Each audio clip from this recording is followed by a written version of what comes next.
गुंजन उपाध्याय जी और दानिश जी, अब दोनों से आग्रह है कि आप मंच पर आ जाए। दानिश जी, गुंजन उपाध्याय पाठक जी, आप हैं अगर सभा कक्ष में आज। मित्रों, अब हम सीधे बातचीत करेंगे इस पुस्तक को लेकर। तो नीरज गुरु जी से आग्रह है कि आप आएं और आप सबसे पहले अपनी बात की शुरुआत करें। नीरज गुरु जी।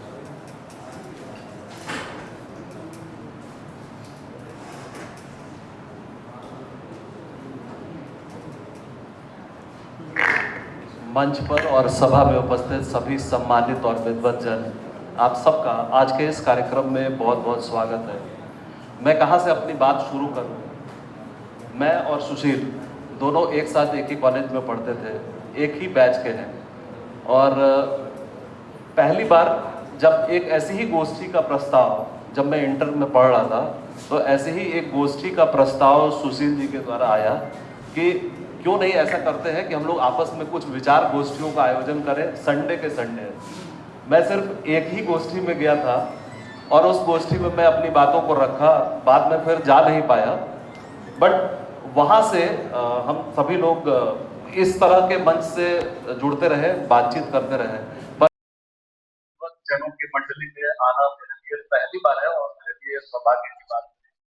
बहुत लोगों को मैं पहचान भी नहीं पाता हूँ और उम्मीद करता हूँ कि आने वाले समय में मैं सबसे पहचान बनाऊं। किताब लिखने की इच्छा जब भी किसी ऐसे मंच में जाता हूँ, वो एक इच्छा आती है। काफी समय बीत गया है शिक्षा के साथ काम करते हुए। मन हमेशा रहता है कि अनुभवों को लिखूं जो मैंने जिया है।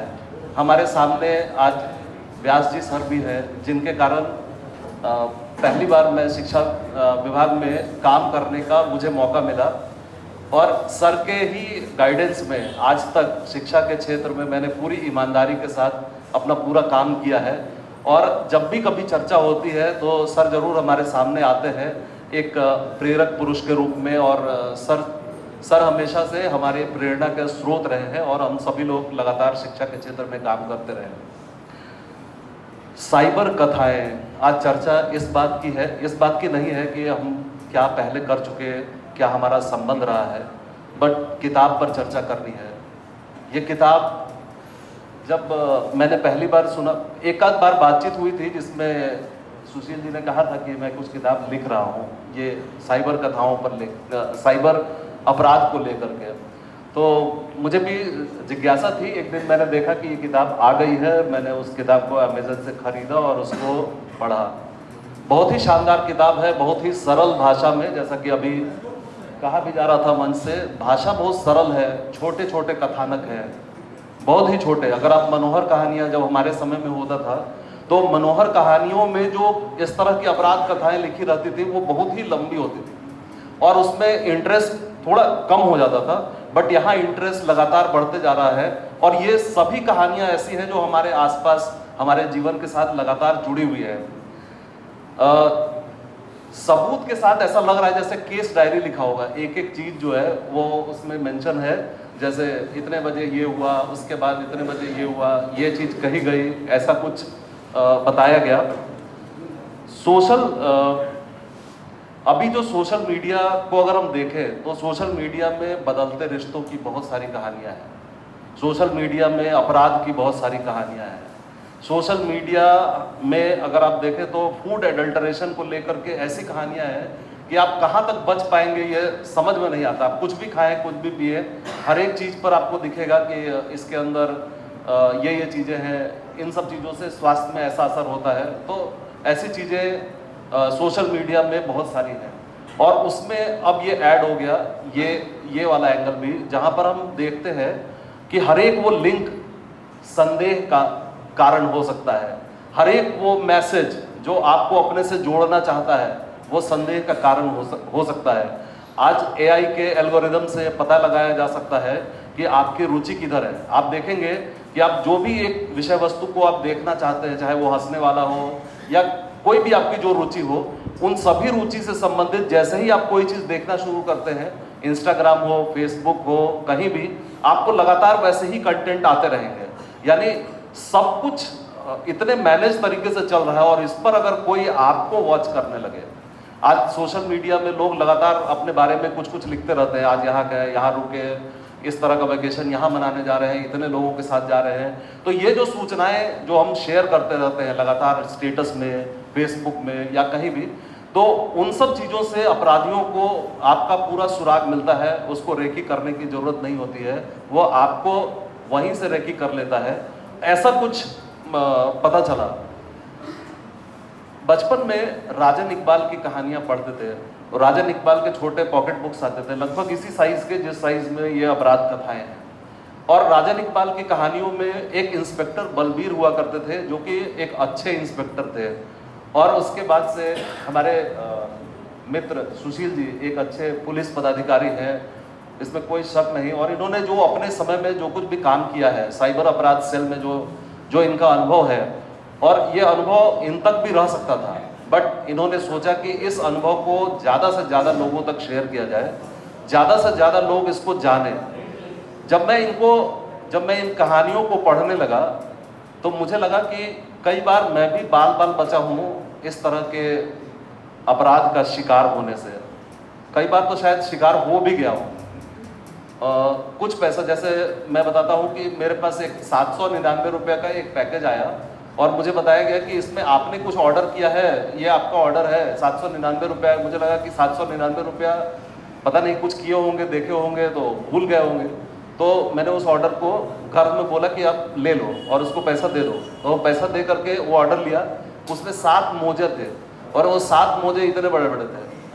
तो मुझे देख के लगा कि यार ये तो मैं ठगा गया।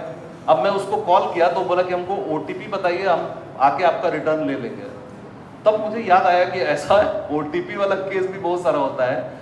बाद में यहाँ पर जब बातचीत हुई तो पता चला कि जब ये मैं किताब पढ़ रहा था तो यहाँ OTP वाला केस दुनिया भर का दिख रहा था। तो कई ऐसी बातें हैं जो इससे जो हमारे आप से जुड़े हुए वो वैसे ही है। हम और आप लगातार स्पैम कॉल, आपको एयरटेल का, जियो का, आपको लगातार आता रहता है कि ये फ़ोन ना उठाएं। लेकिन कई बार कई लोगों को ऐसा लगता है कि ये अगर फ़ोन नहीं उठाएंगे तो शायद मेरा कुछ गड़बड़ हो जाएगा, जबकि उसमें लिखा रहता है स्पैम कॉल है, और पहले से मैसेज भी आया रहता है कि आप नहीं उठाएं, तो भी लोग उठाते हैं। तो जैसे ही आप इस तरह का स्पैम कॉल उठाते हैं, आपके साथ कुछ ना कुछ गड़बड़ होने की संभावना बढ़ जाती है। इन्हीं सब चीज़ों को इस किताब में दिया गया है, चाहे वो शेयर मार्केट का मामला हो, चाहे वो किसी अनजाने व्यक्ति के दोस्त बनने का मामला हो, या दोस्त बन के बाद में आपका एक्सटॉर्शन करने का मामला हो। तो ऐसा होता रहता है। एक बार दिल्ली पुलिस से मेरे पास एक फ़ोन आया, जिसमें वो बोला कि आपका जो है आधार कार्ड को यहाँ पाया गया है, और आधार कार्ड के लिए ये चीज़ करना होगा, ये प्रोसेस करना होगा, आप हमको पैन नंबर दीजिए, आधार नंबर दीजिए, आपके आधार नंबर से ये गलत कुछ ट्रांजैक्शन हुआ है, या कुछ बताने लगा।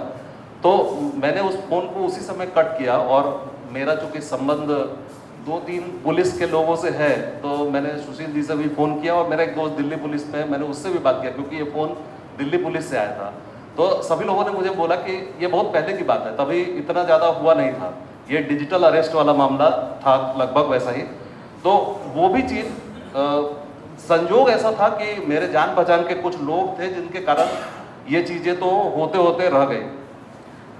शेयर मार्केट में जो पैसा डूबने वाला मामला है, मेरा एक दोस्त जो है वो मुझे बोला कि शेयर मार्केट में बहुत अच्छा, बहुत सिंपल है, आपको केवल अप या डाउन लिखना है, केवल अप और डाउन करना है। आपको एक ग्रुप में जाना है, और उस ग्रुप में आपको मैसेज आएगा कि आपको अप करना है या डाउन करना है, और जैसे ही अप करने का मैसेज आएगा तो वो जो लिंक आएगा उसको खोलना है, अप करना है। और इस तरह से आपका पैसा, आप जितना पैसा लगाएंगे उसमें सर्टेन परसेंटेज की आपको बढ़ोतरी होती जाएगी। मेरा उसमें मन एकदम नहीं था, लेकिन मेरे एक दोस्त के कहने पर पूरा बहुत दबाव था। उसका कहना था कि उसके पूरे परिवार के सारे लोग इस धंधे में हैं, और सब लोगों को बहुत फायदा हो रहा है। तो ऐसा सोच करके, और वो मुझ पर इतना ज़्यादा दबाव बनाया, बोला 20,000 लगा दो, क्या दिक्कत है, 20,000 से फिर आगे बहुत ज़्यादा पैसा हो जाएगा। मैं जब उसमें लगाया तो बहुत आनाकानी करते हुए मैं 5,000 रुपया लगाया, और आपको बताते हुए दुख भी हो रहा है, लेकिन अवेयरनेस के लिए, कि वो 5,000 मेरा ख़त्म हो गया। वो कुछ बढ़ा नहीं, 4 दिनों के बाद बड़ा घटा, कुछ हुआ, कुछ परसेंटेज दिखाई पड़ रहा था कि वो आ गया है, कुछ जा रहा है, ऐसा दिख रहा था, बट वो जब निकालने की बात आई, क्योंकि शुरू में लोग बोला था कि आप किसी भी समय निकाल सकते हैं, लेकिन जब वो निकालने की बात आई तो बोला कि नहीं और पैसा देना पड़ेगा, अभी जो है सो आपका ऑथेंटिकेशन कुछ बाकी है, ग्रुप में कोई कुछ गड़बड़ कर दिया है।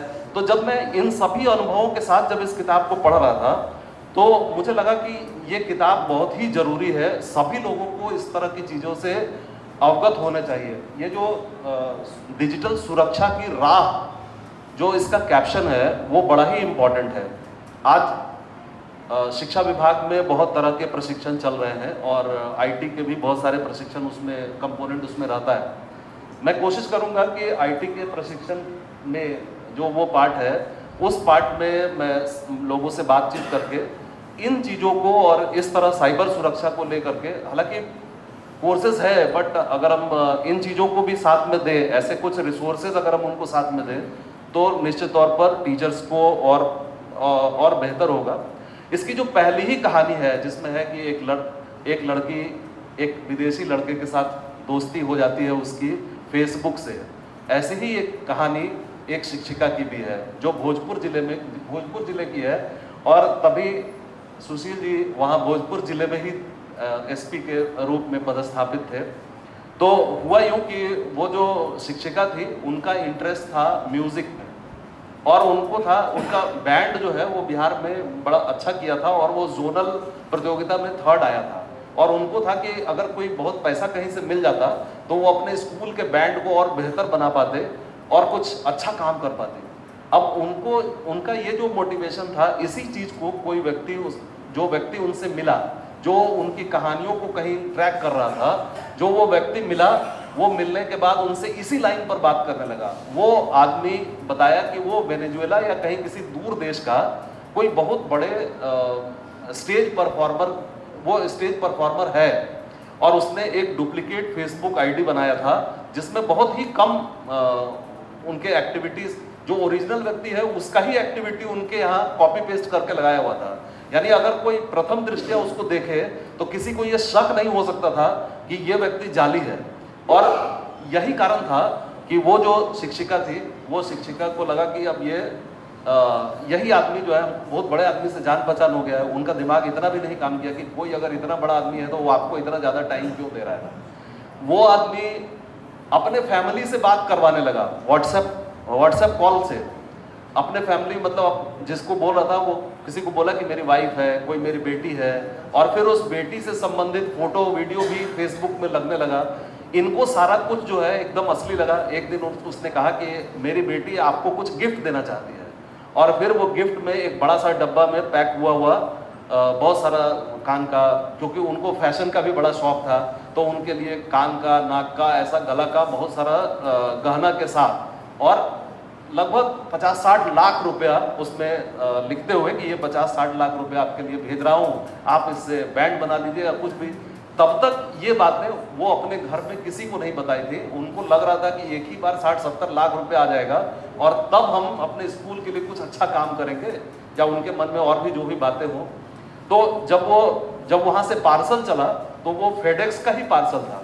जब मैं यहाँ फेडेक्स का नाम देखा तो मुझे लगा कि तब मुझे भी थोड़ा शक हुआ जब मुझे बताया गया कि ये फेडेक्स का पार्सल है जिसको ट्रैक भी किया जा सकता है, और वो पार्सल पर जब नंबर आप लिखेंगे उसका तो आप उसको ट्रैक भी कर सकते थे। वो पार्सल ट्रैक हुआ, पार्सल इंग्लैंड से चल के, वो रहने वाला कहीं और था, इंग्लैंड में रहता था, इंग्लैंड से चल के वो पार्सल इंडिया आया, और इंडिया आने के बाद वो कस्टम में फंस गया, और कस्टम में फंसने के बाद इनके पास फोन आया कि कस्टम में आपका वो जो पैकेट पार्सल जो था वो छूट गया, फंस गया है, तो अगर आप उसको निकालना चाहते हैं तो कुछ पैसा लगेगा, कस्टम वालों को देना पड़ेगा, और इसलिए 20,000 रुपये की मांग की गई थी कि अगर आप 20,000 रुपया दे देंगे तो ये काम हो जाएगा। अब उसका दिमाग, जो वो शिक्षिका थी उनका दिमाग तब जाके खुला, और तब उनको लगा कि ये 20,000 रुपया हम दें कि नहीं दें। अभी भी वो थोड़ा 50-50 में थी कि देना चाहिए कि नहीं, 20,000 दे देंगे तो इतना लाख रुपए तो आ ही रहा है, उनके मन में था। तो वो फिर अपने पति से वो सब कुछ उन्होंने सुनाया, उनके पति ने फिर मेरे से बात किया, और उसके बाद फिर हम सभी लोग मिल करके सर के पास पहुँचे, इनके ऑफिस। तो उन्होंने कहा कि इसको सबसे पहले इसको ब्लॉक कीजिए, इसके साथ कोई बातचीत नहीं करना है, और इसका FIR करवा दीजिए नज़दीक के थाने में। वो लोग जो थे पता नहीं क्या सोच करके फिर वो FIR वो लोग नहीं करवाए, बट उनका पैसा डूबने से बच गया। यहाँ इसी तरह के केस में लगभग 1 करोड़ से ज़्यादा रुपए की ठगी उस इंजीनियर परिवार और जो राज्य सेवा में जो महिला थी उसका और जो इंजीनियर उसके हस्बैंड थे उनका 1 करोड़ या शायद 2 करोड़ रुपया उसमें जाने की बात है। तो इस तरह की कहानियां अगर हम आप अगर देखते रहे तो हमारे आसपास ऐसी बहुत सारी कहानियां होते रहती हैं।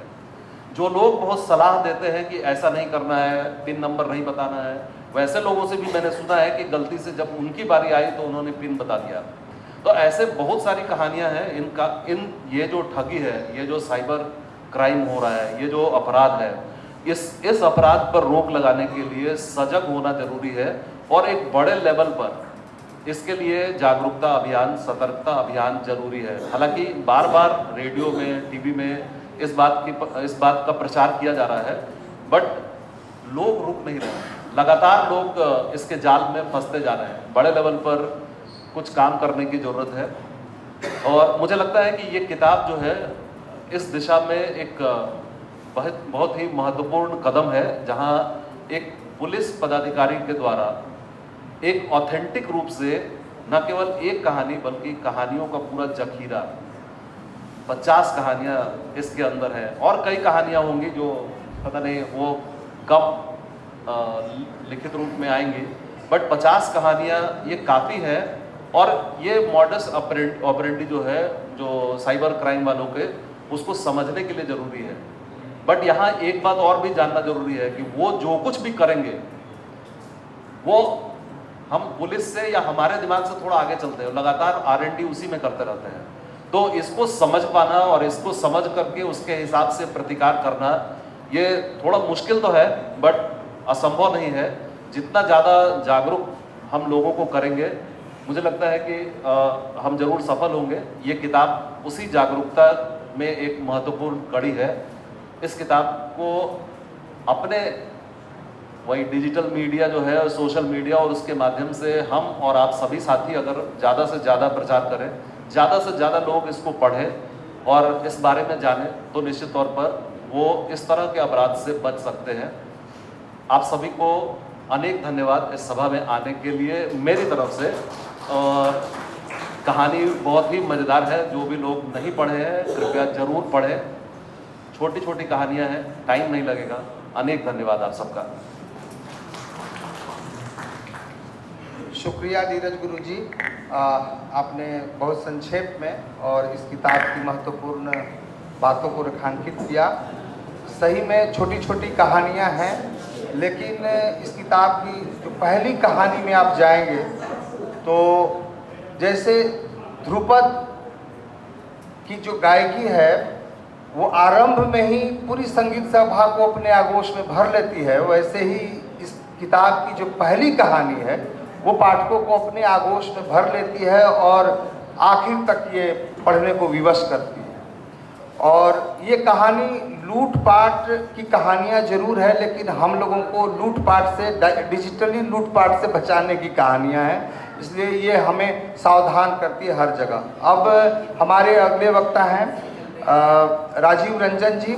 ये अमेठी विश्वविद्यालय पटना में लॉ फैकल्टी पढ़ाते हैं, ये और शिक्षाविद हैं, शायर भी हैं। आपसे आग्रह है कि आप आएँ और इस किताब पर महत्वपूर्ण बात।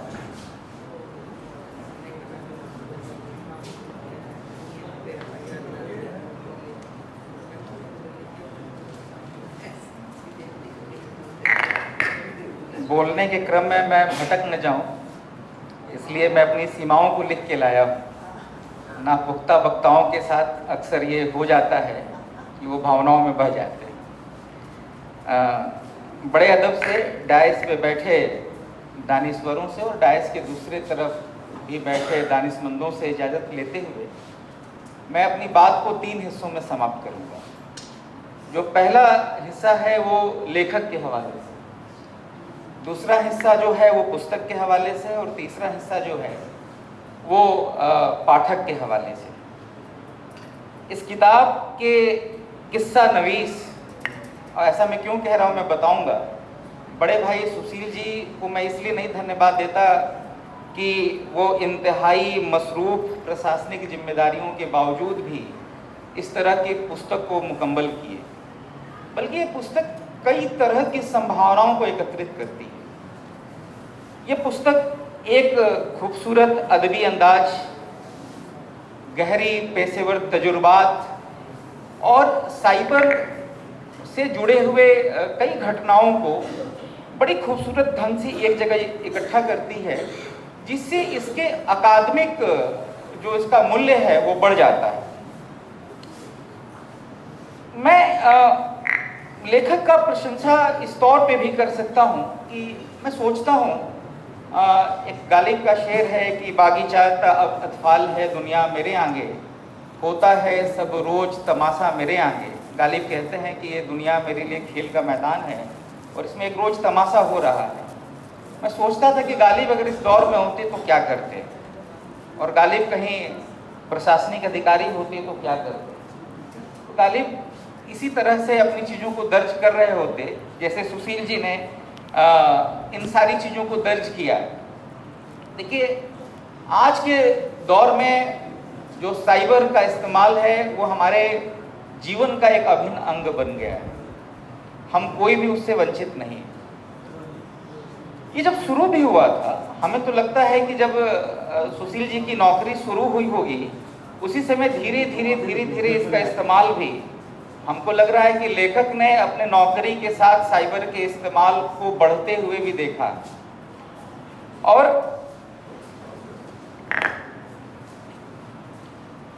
अगर हम उस दौर में जब ये सारी चीज़ें, जैसे सोशल नेटवर्किंग प्लेटफॉर्म जब आ रहा था, फेसबुक, पहले ऑर्कुट वगैरह आया, सुशील जी ने अपनी किताब के शुरुआती हिस्सों में इसको भी दर्ज किया है कि कैसे बहुत जल्दी ये इस तरह की नेटवर्किंग साइट्स जो हैं वो छा गई।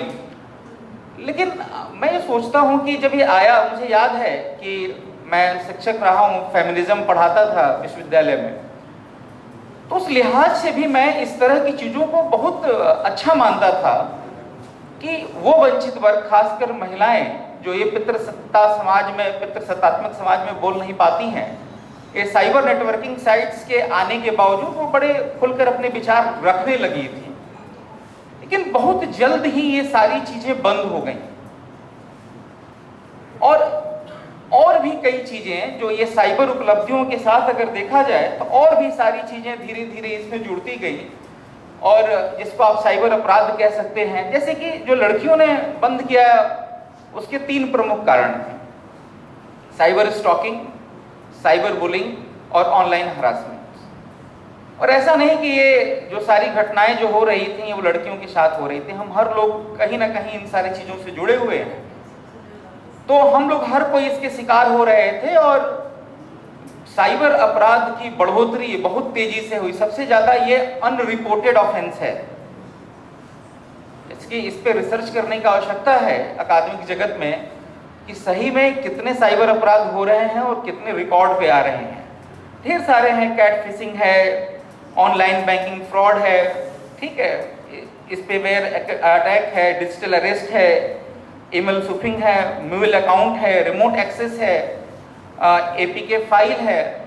और बहुत अच्छी इस पुस्तक की एक बात ये भी है कि जितने भी जो टेक्निकल इसके शब्दावली हैं, लेखक ने जहाँ जहाँ जिसका रेफरेंस आया है उसको बहुत ही आसान भाषा में इस पुस्तक में दर्ज किया है। तो इसीलिए मैं मानता हूँ कि पुस्तक के तीन तरह के, हालांकि और भी वो मेरा अपना एक बहुत सीमित अनुभव हो सकता है उस पुस्तक को लेकर, लेकिन वो 3 तरह की बातों को वो अपने पुस्तक में दर्ज करते हैं।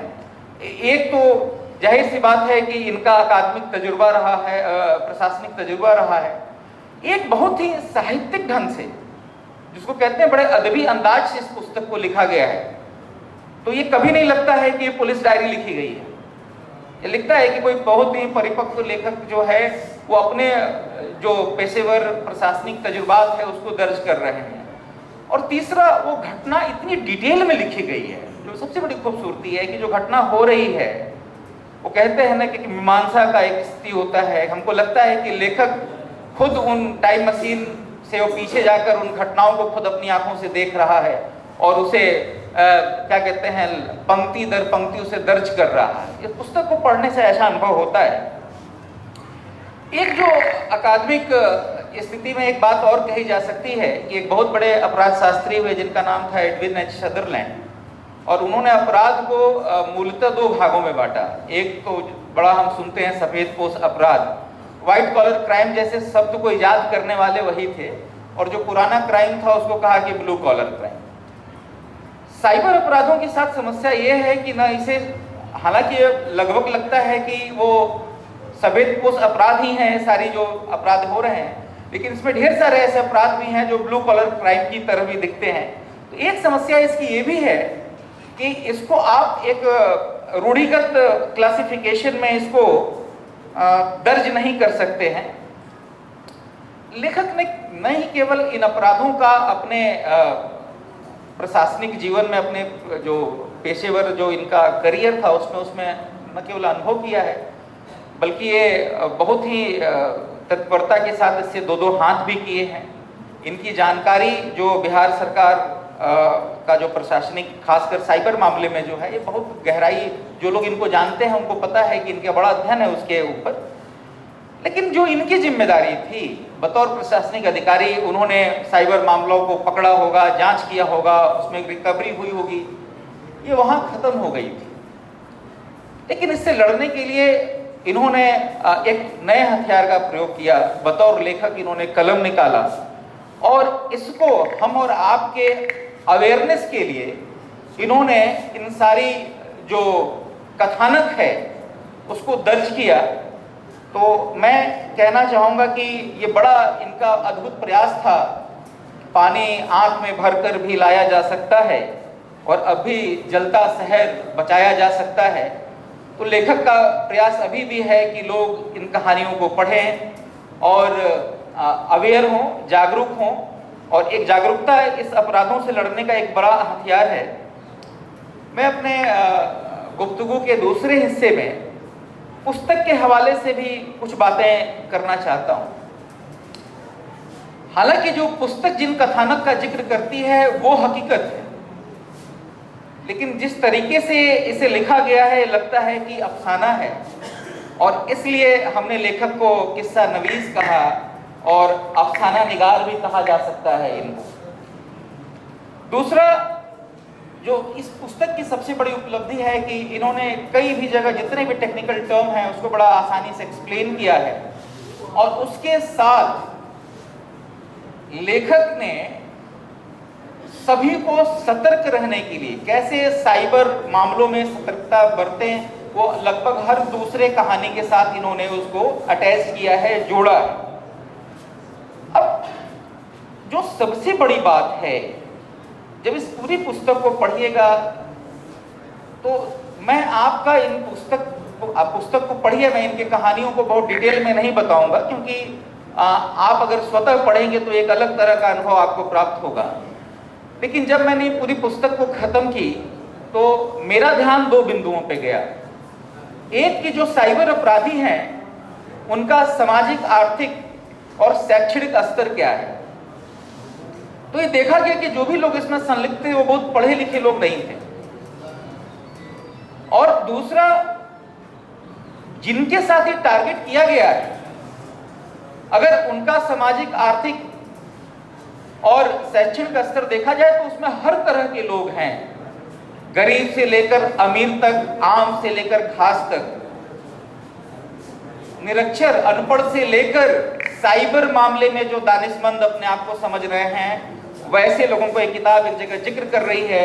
एक साहब हैं जो शेयर मार्केट में अपना पैसा लगा रहे हैं, बड़े जानकार हैं आईटी मामलों के, कुछ आईटी प्रोफेशनल्स हैं, ये उनके साथ भी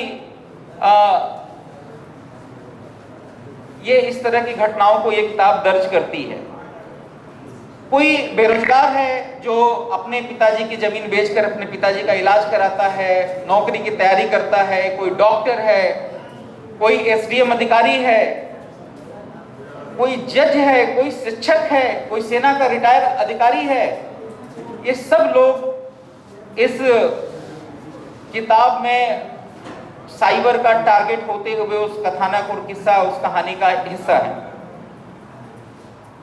एक्चुअली ये किताब साफ दिखाती है कि ई कॉमर्स के ज़माने में, या कहिए कि जो हम साइबर यंत्रों का या साइबर गैजेट का जो इतना इस्तेमाल हमारे जीवन में बढ़ गया है, तो हर व्यक्ति के साथ साइबर ठगों के द्वारा एक खूबसूरत झूठ परोसना बहुत आसान हो गया है। हर आदमी के अंदर कहीं ग्रिडनेस है, कहीं लालच है। ठीक है, तू जो चाहे तो तेरा झूठ भी बिक सकता है, शर्त इतना है कि सोने का तराजू रख ले। तो साइबर ठगों ने सोने का तराजू दिखाया और सब लोगों को, बहुत बड़े बड़े लोगों को, बहुत समझदार लोगों को भी ठगा है। तो इस पुस्तक के हवाले से ये अपील उनको भी है कि जो बहुत पढ़े लिखे हैं, समझदार हैं, साइबर मामलों के जानकार भी हैं, ये किताब उनसे भी सतर्कता बरतने की अपील करती है। जो हमारे गुफ्तगू का जो तीसरा हिस्सा है वो एक पाठक का है, और एक पाठक एक लेखक से क्या कहना चाहता है, ये इसमें कोई दो राय नहीं है कि ये किताब एक बहुत अच्छी पहल है। और अच्छी पहल ये है कि साइबर अपराध जितने भी तरह के आज के डेट में सोचे जा सकते हैं, उसको लेखक ने बड़ी खूबसूरती के साथ एक एक कथानक को बनाते हुए अपने इन पुस्तक में दर्ज किया है। लेकिन मेरे जो पाठक होता है वो भी लालची होता है पढ़ने के संदर्भ में, और मैं अपने ही लालच का यहाँ जिक्र करता हूँ।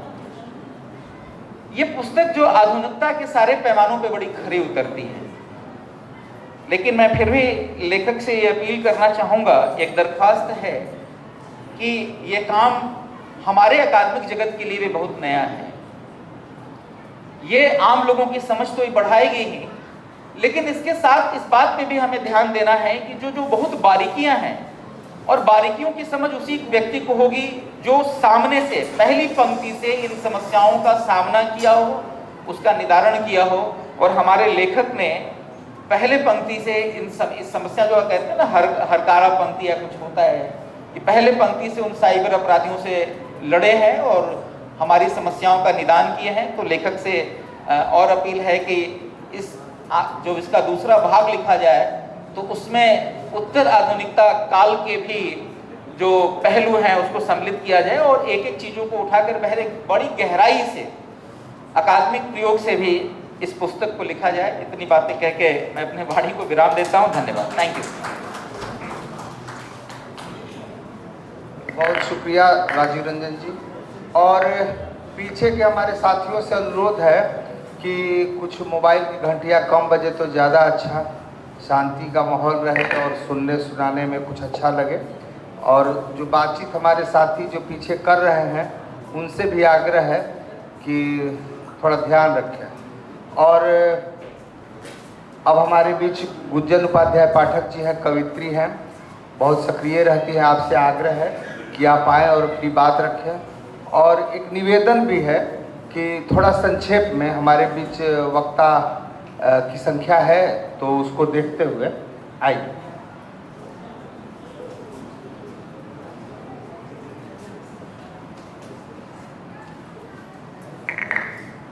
सब कह रहे हैं कि ठगी हो गई, पैसा चला गया, पैसा बच गया है। इसमें इमोशनल यूज़ कितना होता है, इमोशनली कितने डिस्टर्ब होते हैं। मेरे पास भी ऐसे 2-3 कॉल आए थे, मैंने कुछ ट्रांसफ़र नहीं किया, लेकिन 1.5-2 दिन तक मैं डिस्टर्ब रही ये सोच के कि अगर कर दिया होता तो।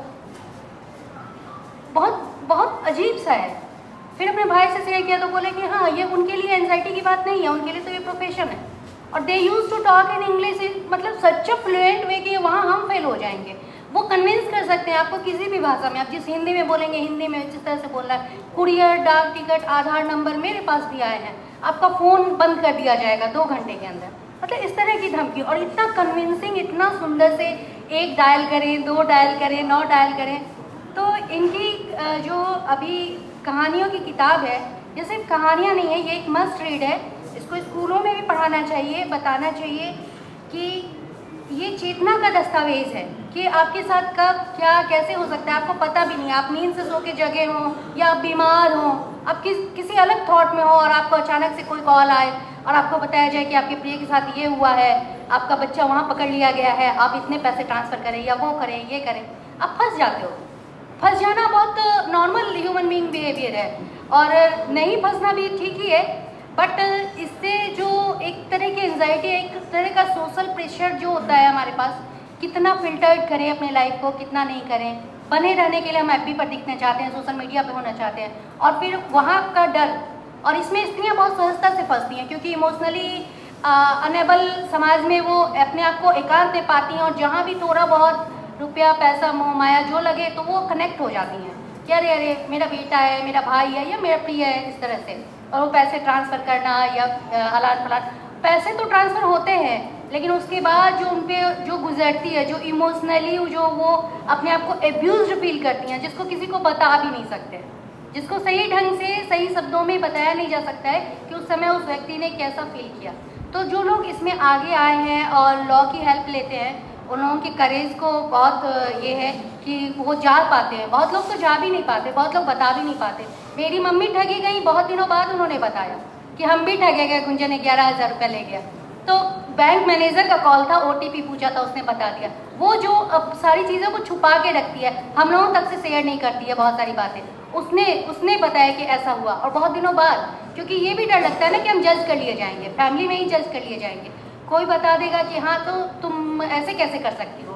तो इसमें स्त्रियों के नज़र से, एक पाठक की दृष्टि से जब मैंने इनकी कथाएं पढ़ी तो मुझे लगा जैसे यह केवल एक कहानियों का संग्रह नहीं है, बल्कि हमारे समय की बदलती सामाजिक सच्चाइयों का दस्तावेज है। यह पुस्तक तकनीक, मानवीय भावनाओं और अपराध के जटिल रिश्ते को भी किस्सा गोई के रूप में प्रस्तुत करती है। आज के डिजिटल युग में हम महिलाएं विशेष रूप से दोहरे दबाव में जीती हैं। एक और तकनीक की सुविधा, सुरक्षा और स्वतंत्रता, और दूसरी ओर वही तकनीक धोखे, निगरानी, शोषण का माध्यम भी बन जाती हैं। इस संदर्भ में यह पुस्तक एक चेतावनी है, एक दर्पण है, एक मार्गदर्शक का काम करती है। इस संग्रह की सबसे बड़ी ताकत इसकी कहानियों का यथार्थ से गहरा जुड़ाव है। इनमें दिखाया गया है कि साइबर अपराध कोई दूर की चीज़ नहीं है, बल्कि हमारे घरों, मोबाइलों और रिश्तों तक पहुंच चुका है। लंदन वाला दोस्त जैसी कथा पढ़ते हुए मुझे लगा कि यह सिर्फ एक महिला की कहानी नहीं है, बल्कि उन लाखों महिलाओं की कहानी है जो भावनात्मक भरोसे के कारण डिजिटली ठगी का शिकार हो जाती हैं। एक महिला होने के नाते मुझे इस कहानी में भय से अधिक एक आत्मचिंतन दिखा। हम अक्सर अपनी निजी जानकारी, भावनाएं और भरोसा को सहजता से साझा कर देती हैं। यह पुस्तक हमें बताती है कि संवेदनशीलता और सतर्कता का संतुलन कितना ज़रूरी है, कि कितना फिल्टर किया जाए और कितना नहीं किया जाए। साइबर स्टॉकिंग बिल्कुल नई चीज़ तो अब नहीं रह गई है, लेकिन आप कब क्या क्या पोस्ट करते हैं, किस दिन कितने बजे, आप बोर हो रहे हैं कुछ पोस्ट कर दिए, लेकिन वहाँ से आपको देखा जा रहा है, परखा जा रहा है। इस संग्रह की कई कहानियाँ यह बताती हैं कि साइबर अपराध केवल आर्थिक ठगी तक सीमित नहीं है, यह सामाजिक प्रतिष्ठा, मानसिक स्वास्थ्य और पारिवारिक विश्वास को भी प्रभावित करती है। फोटो फिनिश जैसी कथा बताती है कि सोशल मीडिया पर साझा की गई छोटी से छोटी जानकारी भी अपराधियों के लिए हथियार बन सकती है। महिलाओं के लिए यह विशेष रूप से महत्वपूर्ण है क्योंकि अक्सर हमारी दिनचर्या, रिश्ते और निजी जीवन सोशल मीडिया पर ज़्यादा खुलकर सामने आ जाते हैं। इस दृष्टि से यह पुस्तक हमें डिजिटल आत्मरक्षा का पाठ पढ़ाती है। लेखक की भाषा अत्यंत सरल और संवादधर्मी है। यह अकादमिक या तकनीकी शब्दावली से भरी पुस्तक नहीं है, बल्कि आम पाठक की समझ के अनुरूप लिखी गई है। यही कारण है कि इसे पढ़ते हुए लगता है जैसे कोई अनुभवी व्यक्ति बैठकर वास्तविक घटनाएं सुना रहा हो। एक महिला पाठक के रूप में मुझे इसमें उपवेदात्मक शब्द कम और अनुभवजन्य स्वर अधिक लगा। लेखक पाठक को डराने के बजाय सावधान करना चाहते हैं। यह संतुलन पुस्तक को प्रभावी बनाता है। इस पुस्तक को पढ़ते हुए कई बार मन में बेचैनी भी हुई। यह बेचैनी नकारात्मक नहीं है, बल्कि जागरूक करने वाली है, खासकर जब कहानियाँ दिखाती हैं कि अपराधी मनोविज्ञान कैसे काम करता है। यह मनोविज्ञान शब्द पे ज़्यादा प्रभावी है। वे भरोसा जीतते हैं, बात करते हैं, डर पैदा करते हैं और फिर शिकार को अकेला कर देते हैं। एक महिला होने के नाते मुझे लगा कि यह पुस्तक हमें सिखाती है कि डिजिटल दुनिया में भी आत्मसम्मान और विवेक उतना ही जरूरी है जितना वास्तविक जीवन में। मेरे विचार से इस पुस्तक को स्कूलों, कॉलेजों और महिला समूह में पढ़ाया जाना चाहिए। यदि परिवारों में इसे सामूहिक रूप से पढ़ा जाए तो यह डिजिटल सुरक्षा को प्रभावी माध्यम बना सकती है। इस किताब की किस्सा गोई इतनी सुंदर है और किताब मुझे कल ही मिली, लेकिन सभी 52 कहानियाँ मैंने एक ही दिन में पढ़ डाली। इस किताब को मस्ट रीड कहा जाना चाहिए। यह पुस्तक पढ़ने के बाद मेरे भीतर एक नया आत्मविश्वास आया, डर नहीं बल्कि सजगता का, और शायद यही इस पुस्तक की सबसे बड़ी सफलता है कि यह पाठक को भयभीत नहीं बल्कि जागरूक बनाती है इस ज़रूरी किताब के लिए।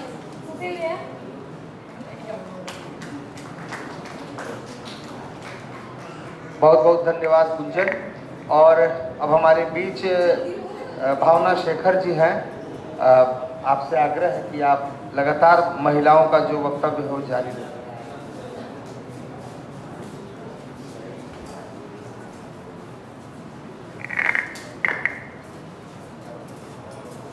नमस्कार। आदरणीय मंच एवं सभागार में बैठे आप सभी, बहुत वरिष्ठ जन यहाँ हैं, साहित्यकार हैं, साहित्य प्रेमी हैं, मुझे लग रहा है आधे से अधिक मेरे आत्मीय मित्र हैं, परिचित हैं। आप सबका वंदन, अभिनंदन। बहुत सारी बातें मेरे पूर्व वक्ताओं ने कही और मुझे लगता है कि मैं प्रयास करूंगी मेरा वक्तव्य पुस्तक पर केंद्रित रहे। अपने अनुभव नहीं सुनाऊंगी, अनुभव थोड़े बहुत कमोबेश हम सबके साथ हुए हैं और बहुत सारी बातें पूर्व वक्ता कह चुके हैं। अगर उनकी आवृत्ति हो तो मेरी बातों को झेलना आपकी विवशता है, प्रयास करूंगी, कम ही कहूँ। मित्रों, हम जानते हैं कि विज्ञान दो धारी तलवार है। बहुत कुछ इस विज्ञान ने हमें दिया है। एक बटन दबाओ और कर लो दुनिया मुट्ठी में। और आज तो डिजिटल ज़माना हो चुका है और इसने ज़िंदगी को बेहद आसान तो बनाया है, लेकिन कुछ नए खतरे जो हमारे सामने लाए हैं और वो आप समझ रहे हैं, साइबर अपराध। रोज़ अखबार की सुर्खियों में हम पढ़ते हैं जो इसमें फिशिंग हो, चाहे हैकिंग हो, चाहे डिजिटल अरेस्ट हो। हमारे बहुत ही अजीज़ वरिष्ठ साहित्यकार नरेश सक्सेना जी को डिजिटल अरेस्ट किया गया तो पूरे साहित्य समाज में हड़कंप मच गया था।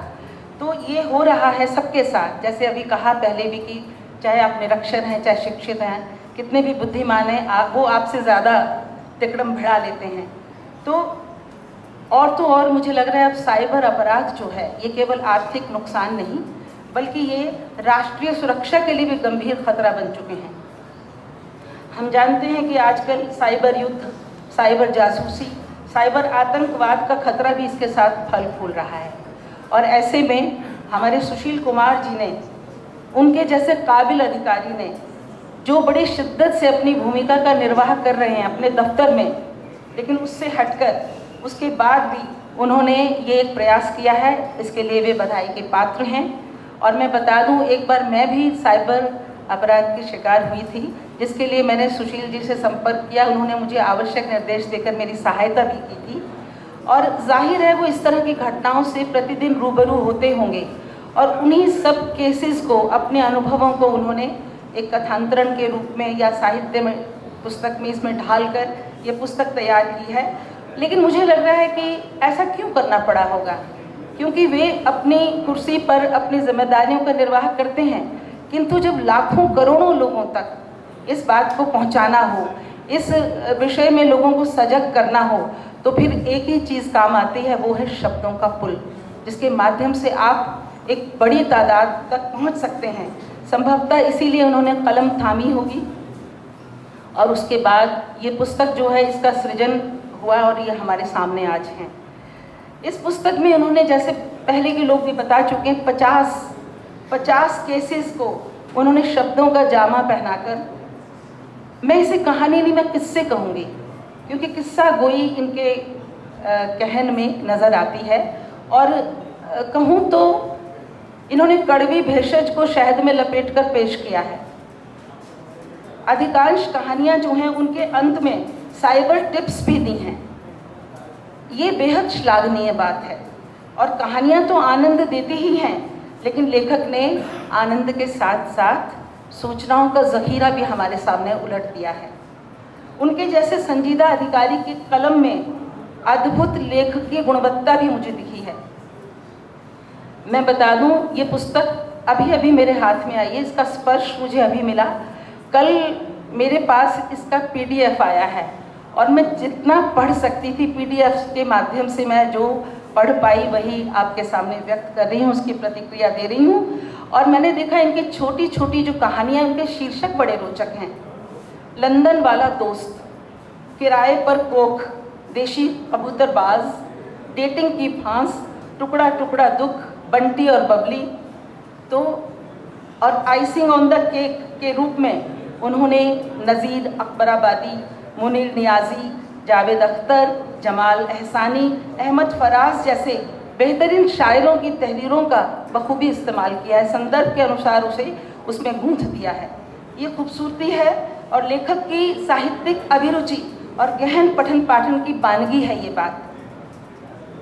कभी नीम नीम कभी शहद शहद की अनुभूति देता उनका लेखन जो है, ये इस पुस्तक की विशेषता है। आप जैसे ही आपको किताब शुष्क लगती है तभी ये कोई रस बरसा देते हैं, तो पाठक को बांधती है पुस्तक, ये उसे पलायन नहीं होने देती। ये इस किताब की विशिष्टता है और सुशील जी के लेखन का ये शिल्पगत खूबसूरती है।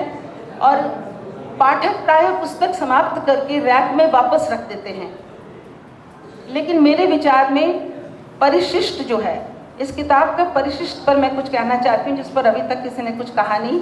16 पन्नों का परिशिष्ट इस किताब के अंत में दिया गया है और ये इतना उपयोगी है कि मुझे लग रहा है हर पाठक को किताब पढ़ने के बाद उन पन्नों को फोटोकॉपी करके अपने सामने रख लेना चाहिए और मानस और गीता के गाहे बगाहे पाठ की तरह उसका रोज़ मनन करना चाहिए, ताकि उन्हें याद रह जाए कि हम कैसे फंस सकते हैं और कैसे बच सकते हैं। तो इस परिशिष्ट में लेखक ने सरल सुबोध भाषा में साइबर सुरक्षा हेतु हिदायतें अंकित की हैं और राष्ट्रीय साइबर अपराध रिपोर्टिंग पोर्टल के बारे में लिखा है। जैसे मुझे इन्हें फ़ोन करके पूछना पड़ा कि अब मैं क्या करूं, तो इस पुस्तक को पढ़कर मुझे लग रहा है इन्हें कोई परेशान नहीं करेगा। किताब पढ़िए और आपको निर्देश मिल जाएंगे। और व्यवहारिक निर्देशों के साथ साथ इन्होंने तकनीकी जानकारी भी भरपूर दी है इस परिशिष्ट में। और आज हम जानते हैं भारत में साइबर अपराध को समझने और उससे निपटने के लिए कई तरह की ट्रेनिंग और शैक्षिक तथा पेशेवर कोर्सेज जो हैं उपलब्ध हैं सरकार द्वारा या निजी संस्थानों द्वारा, और आम नागरिकों से लेकर पुलिस अधिकारियों तक इसका प्रशिक्षण दिया जा रहा है। मुझे लगता है ये किताब अनौपचारिक रूप से पाठकों को साइबर अपराध की चुनौतियों से निपटने के लिए एक प्रकार का क्रैश कोर्स कराती है। तो साइबर सुरक्षा, अपराधों की जांच, कानूनी ढांचे और बचाव के तरीकों तक को कवर करती है। मनोरंजन के साथ साथ इस सूचना परक पुस्तक का साहित्य जगत में भरपूर स्वागत होना चाहिए। मुझसे पूर्व वक्ता ने जो कहा मैं उनसे सहमत हूँ। ये पुस्तक हर कॉलेज के पुस्तकालय के रैक में होनी चाहिए, क्योंकि मुझे लग रहा है वहीं से हमारे बच्चे अगर जागरूक होकर आएंगे तो शायद भी ठगी का शिकार नहीं होंगे। और लेखक और प्रकाशक को हम बहुत बहुत बधाई देते हैं। राधाकृष्ण प्रकाशन ने बेहद खूबसूरती से अपनी परंपरा के अनुरूप सुंदर छपाई और शुद्ध बर्तनी के साथ इस पुस्तक को छापा है। और इसका जो आवरण है मुझे अभी अभी उसका दीदार हुआ है और वो भी काबिल तारीफ़ है। तो पुनः एक बार बहुत बहुत बधाई, शुभकामनाएं और आयोजन समिति का धन्यवाद मुझे आमंत्रित करने के लिए। धन्यवाद। भावना जी, बहुत बहुत बधाई। आपने बहुत विस्तार से इस पुस्तक की समालोचना ही प्रस्तुत कर दी। अब हमारे बीच बाबा साहब भीमराव अंबेडकर बिहार विश्वविद्यालय मुजफ्फरपुर में हिंदी के सीनियर प्रोफेसर रमेश रितंभर जी हैं, कवि हैं और हम सबके प्रिय कवि हैं और बड़े भाई हैं। आप आएँ और आशीर्वचन दें। मानित मंच और पंच को प्रणाम करते हुए सबसे पहले जो किताब पर चर्चा हो रही है, माहौल थोड़ा आप लोग महसूस कर रहे हो, थोड़ा बोझिल माहौल है, बहुत एकेडमिक गंभीर माहौल है। ऐसा न किताब कहती है न लेखक के व्यक्तित्व से ऐसा लगता है। आपकी उपस्थिति बता रही है। आज पहला दिन है, किताब का प्रदर्शन का दिन है। आज किताब के प्यार करने का दिन है और लेखक से प्यार करने का भी दिन भी है। आप लोग साथ प्यार करने वाले लोग यहाँ इकट्ठे हैं। मैं मुजफ्फरपुर से भी चल के आ रहा हूँ। मैं सबसे प्यारा छोटा भाई है, तो सबसे पहले इसके लिए बधाई कि एक पुलिस आज पेशे से, लेकिन इसका मन कवि का मन है। और पढ़ाई के दिनों से जो समन्वय सांस्कृतिक संस्था चलाता था और युवा कवियों के किताब का, वो कविता का संग्रह, कई किताबों का संग्रह जो अपने कम उम्र के दिनों में और कई तरह के जोखिम खतरे अपनी युवा दिनों में उठाए और लीक से अलग हट के, कहा जाता लीक 3.5 चले 30 सपूत, तो असली सुशील सपूत ऐसे हमारे छोटे भाई हैं जिन्होंने हमेशा लीक से अलग हट के काम करने का पेशा भी ऐसा लिया है जिसमें कोई दिल लगाने की बात नहीं है और दिल से कोई बात करने की बात नहीं है, फिर भी उन्होंने इस किताब के माध्यम से, देखिए हिंदी का साहित्य बहुत बड़ा है, अब मनुष्य की संवेदना का संसार भी बहुत बड़ा है और उसमें इतने मनुष्य हैं, इतनी जटिलताएं हैं और समय इतनी तेज़ी से बदल रहा है कि कौन सा विषय अब कहानी और कथा रचना का विषय बन सकता है, ये लेखक की पृष्ठभूमि की मनस्थिति पर निर्भर है। और ये कथाएं हमारे महावीर चतुर्वेदी कहते हैं कि चींटी से पहाड़ तक लेखन का विषय हो सकता है। ये कथा है, ये साइबर कथा, ये कोई जागरूकता अभियान नहीं है, ये सरकार का प्रचार अभियान नहीं है जिस तरह लोग व्याख्या कर रहे हैं, बता रहे हैं।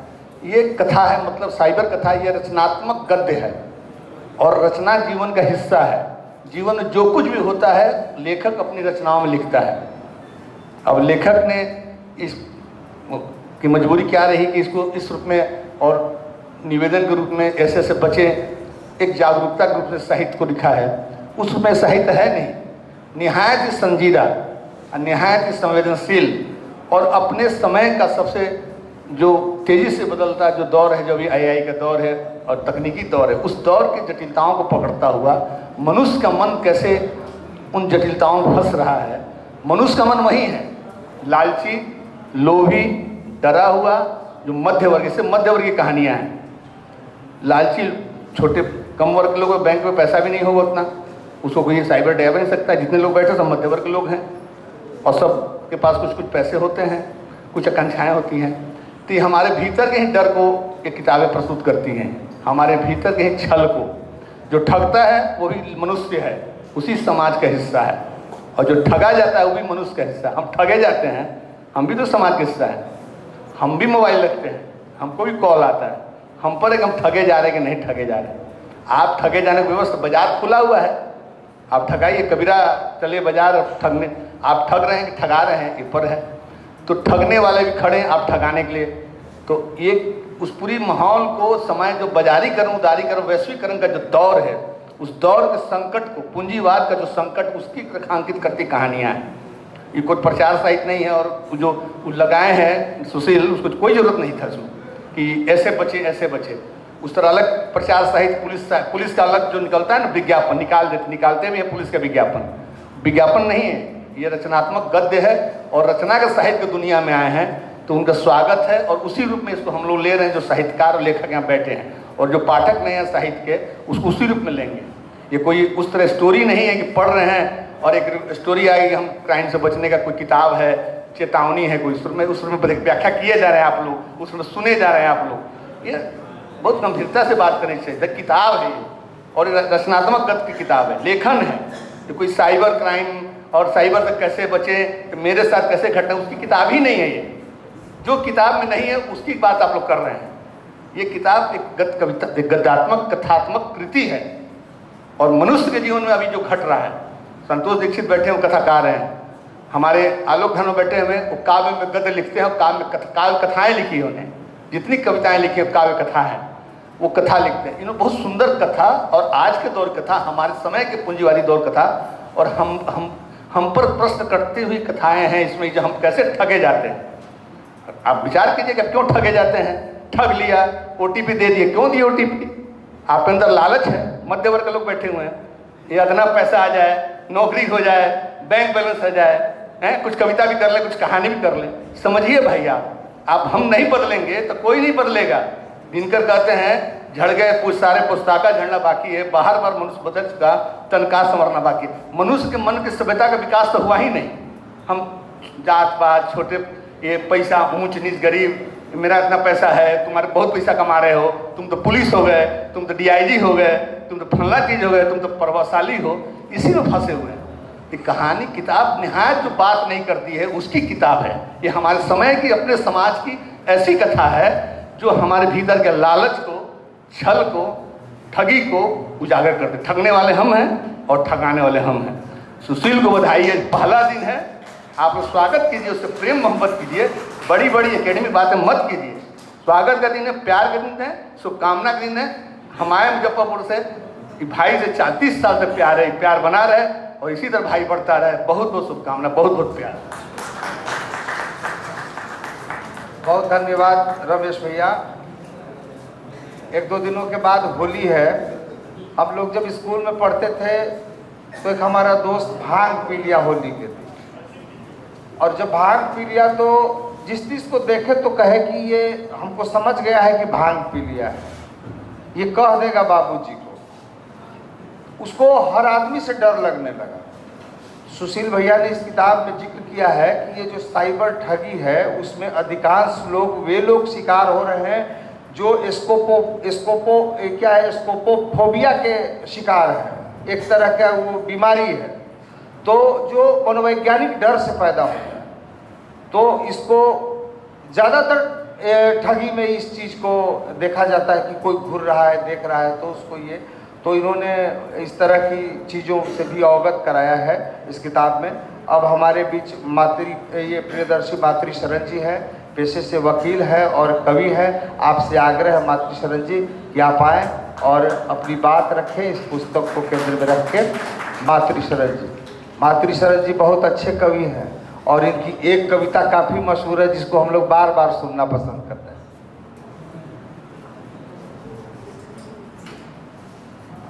धन्यवाद भैया। मंच को प्रणाम। इस मंच को स्वरूप देते इस दीर्घा को प्रणाम। अभी रमेश रितंभर भैया ने जो कहा, शायद मैं जो कहने के लिए आया था उसके बिल्कुल उलट है, लेकिन एक वकील होने के नाते मैंने सोचा कि थोड़ा इस पर एक वकील का पक्ष रख दूं किताब को, तो उनसे माफ़ी के साथ अपनी बात शुरू करना चाहूँगा। किसी भी क्राइम का दो पक्ष होता है, दो चीज़ों के मेल से बनता है कोई भी क्राइम। एक एक्टस रियूस है और एक मेंस रिया है। एक्टस रियूस यानी आपराधिक कृत्य और मेंस रिया यानी कि आपराधिक इरादा। ये किताब मूल रूप से आपराधिक कृत्य के इर्द गिर्द है। कैसे क्योंकि आप उसके इरादे को नहीं भांप पा रहे हैं, इसलिए आप उसमें फंस रहे हैं।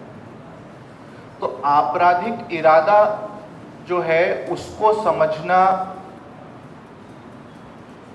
ज़्यादा ज़रूरी है, और ये किताब हमको सचेत कर रही है, सतर्क कर रही है उसी के इर्द गिर्द कहीं।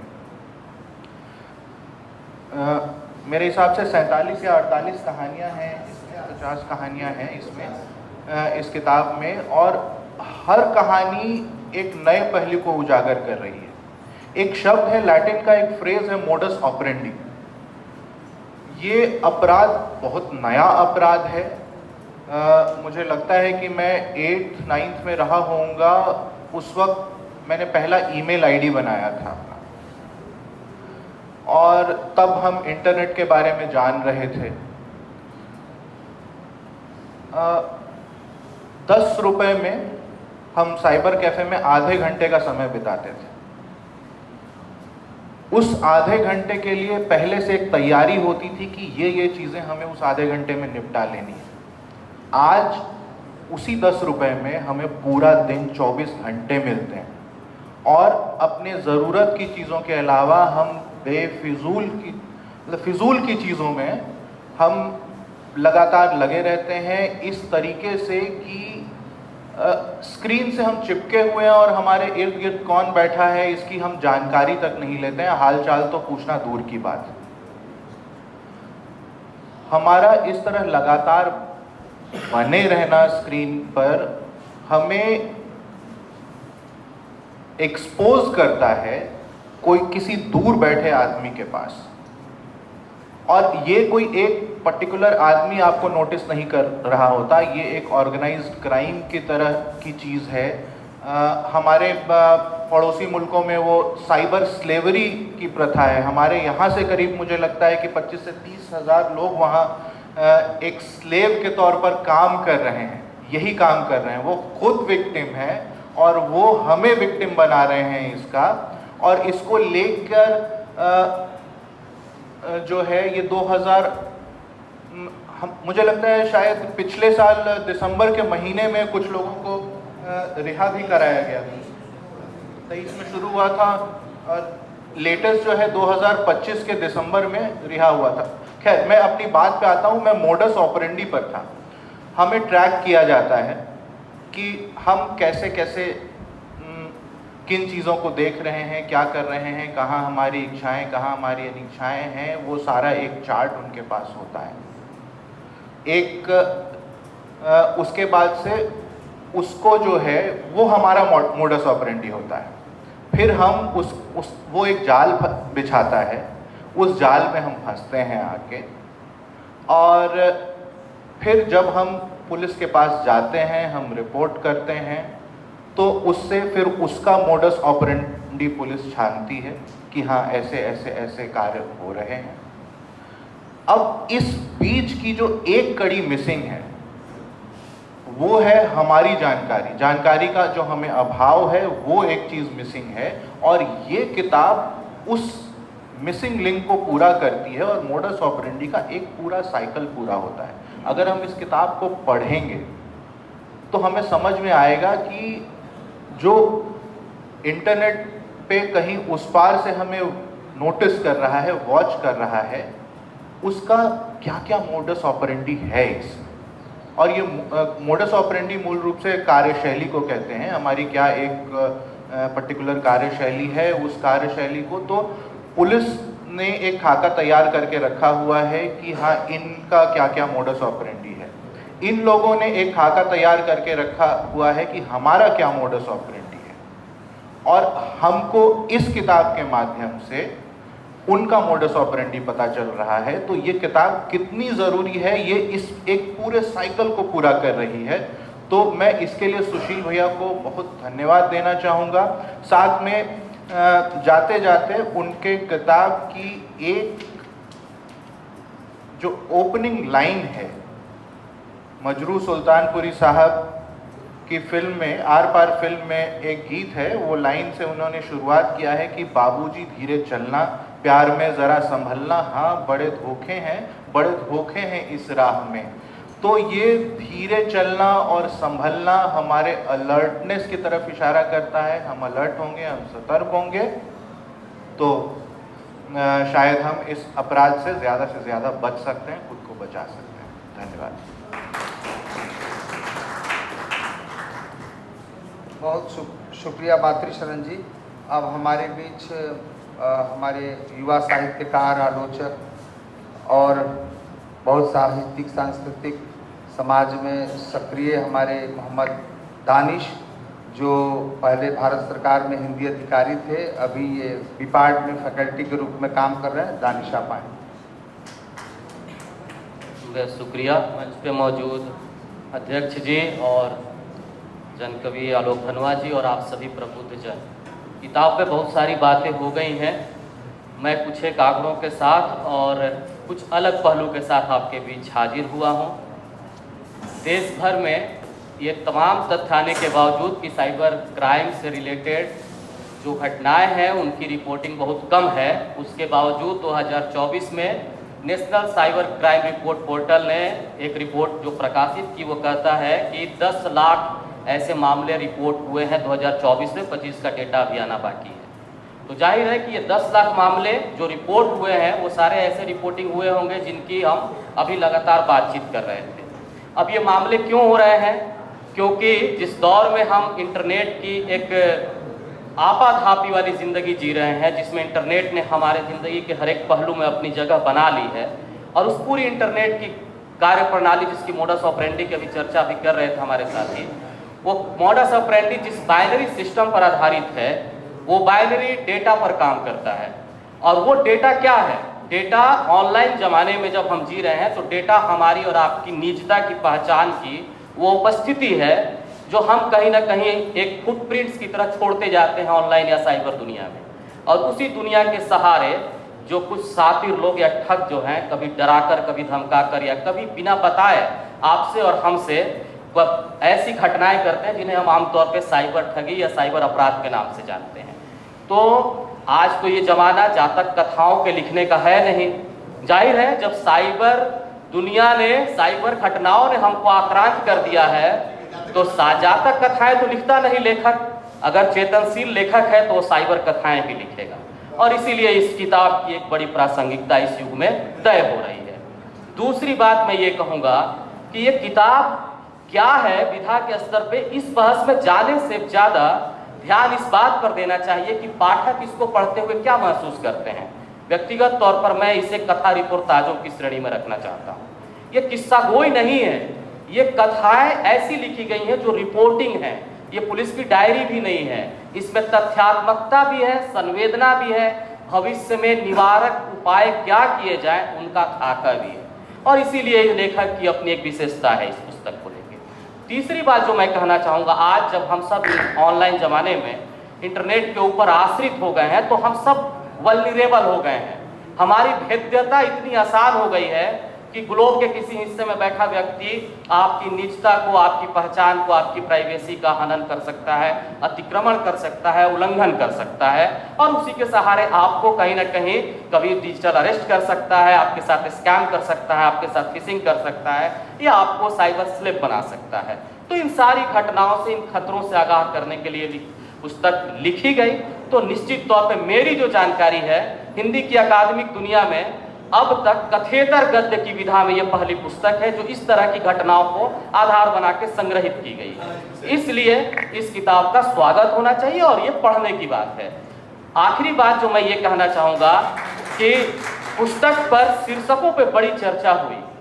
अगर कथेतर गद्यों को आप जब देखेंगे तो बड़े दुरूह किस्म के होते हैं, उनमें निरस्ता जैसी बातें महसूस होती हैं, लेकिन शीर्षकों का जो आप नामकरण देखेंगे, सुशील जी मेरे बड़े भाई की तरह हैं और मेरे जवारी हैं, इसीलिए मैं बड़ी आत्मीयता से ये बात कहूँगा, उन्होंने वो ठेठ देशज अंदाज से रूपकों को उठाया है और रूपकों के माध्यम से शीर्षक बनाया है। रूपकों का माध्यम इस तरह से कहूँगा कि देखिए, लंदन वाला दोस्त की आप बड़ी चर्चा कर रहे थे। एक जमाने में बॉलीवुड की एक फिल्म का गाना आया था कि बम्बई से आया मेरा दोस्त, दोस्त को सलाम करो, लेकिन लंदन वाला दोस्त शीर्षक आप पढ़ेंगे पूरी कथा को तो आपको लगेगा कि आज अगर लंदन वाला दोस्त अगर आपके बीच आ रहा है तो भाई दूर दूर से ही लंदन वाले दोस्त को सलाम नहीं बल्कि ब्लॉक करो। तो ये इस कथा की और इस किताब की विशेषता मुझे महसूस होती है। और आखिरी बात कि लेखक ने खुद स्वीकार किया है, अभी चर्चा कर रहे थे कि बड़े धोखे हैं इस राह में, तो इन धोखों का क्या किया जाए, तो इन धोखों से बचने का रास्ता क्या है, तो सावधानी ही बचाव है। और अंत में मैं ये एक और सवाल उठाऊंगा जो अब तक बचा रह गया कि क्या ये पुस्तक सिर्फ साइबर कथाओं के बारे में है, क्या इसका कोई सोशोलॉजिकल एस्पेक्ट है, कोई समाजशास्त्रीय दृष्टिकोण भी है इस पुस्तक में, ये घटनाएं हो क्यों रही हैं, इनके पीछे की चाह क्या है, कौन सी आकांक्षा है जो इस तरह की धोखाधड़ी अपराध की घटनाओं को लगातार जन्म दे रही है। तो वो धन की कमाने की लालसा, और देखेंगे कि ये जो घटनाएं करने वाले शातिर लोग हैं उनकी उम्र की एक सीमा का वर्गीकरण कर लीजिए।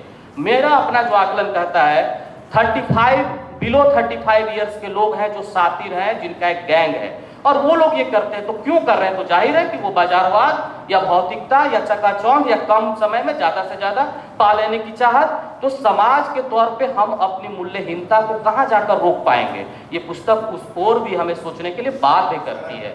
और मेरा एक और आकलन है जो मैं अभी रखना चाहूंगा कि पश्चिमी चंपारण का एक इलाका है जौकटिया, मैंने पर्सनली तौर पे 1 साल के अखबारों को इस पुस्तक को पढ़ने के दौरान खंगाला। 95 लोगों की अरेस्टिंग हुई उस इलाके से, और वो 95 जो लोग थे उसमें सारे के सारे 30 साल से कम उम्र के युवा थे, और उन्होंने ऑनलाइन साइबर घटनाओं को, अपराधों को पूरे दुबई तक, वहां चंपारण के एक दूर इलाके से, दूरगामी इलाके से बैठ के दुबई तक घटनाक्रम को अंजाम दिया। तो उनको भी देखना चाहिए कि सिर्फ ओढ़ा या जामताड़ा वाले गैंग ही गिरोह सक्रिय नहीं है, वो हमारे बिहार के अंदर सीमावर्ती इलाके में भी एक गिरोह है जो कि इस तरह की घटनाओं का आकलन कर रहा है। लेखक से उम्मीद है कि अगर इसका कोई विस्तृत संस्करण आए तो शायद उस इलाके को भी इसमें शामिल किया जाएगा। आखिरी में छोड़ जाता हूं कि ये पुस्तक क्यों पढ़नी चाहिए, तो लेखक ने खुद ही अहमद फराज साहब को उद्धृत करते हुए लिखा है कि इस ताक में ये, इस खाक में वो, हर ओर ठगों का मेला है, तो ठगी से बचने के लिए इस पुस्तक को पढ़ लीजिए। शुक्रिया, बहुत शुक्रिया दानिश। और अब हमारे बीच शायर और शिक्षाविद संजय कुमार कुंदन जी हैं। आपसे आग्रह है कि आप आएँ और अपनी बात रखें। संजय कुमार कुंदन जी।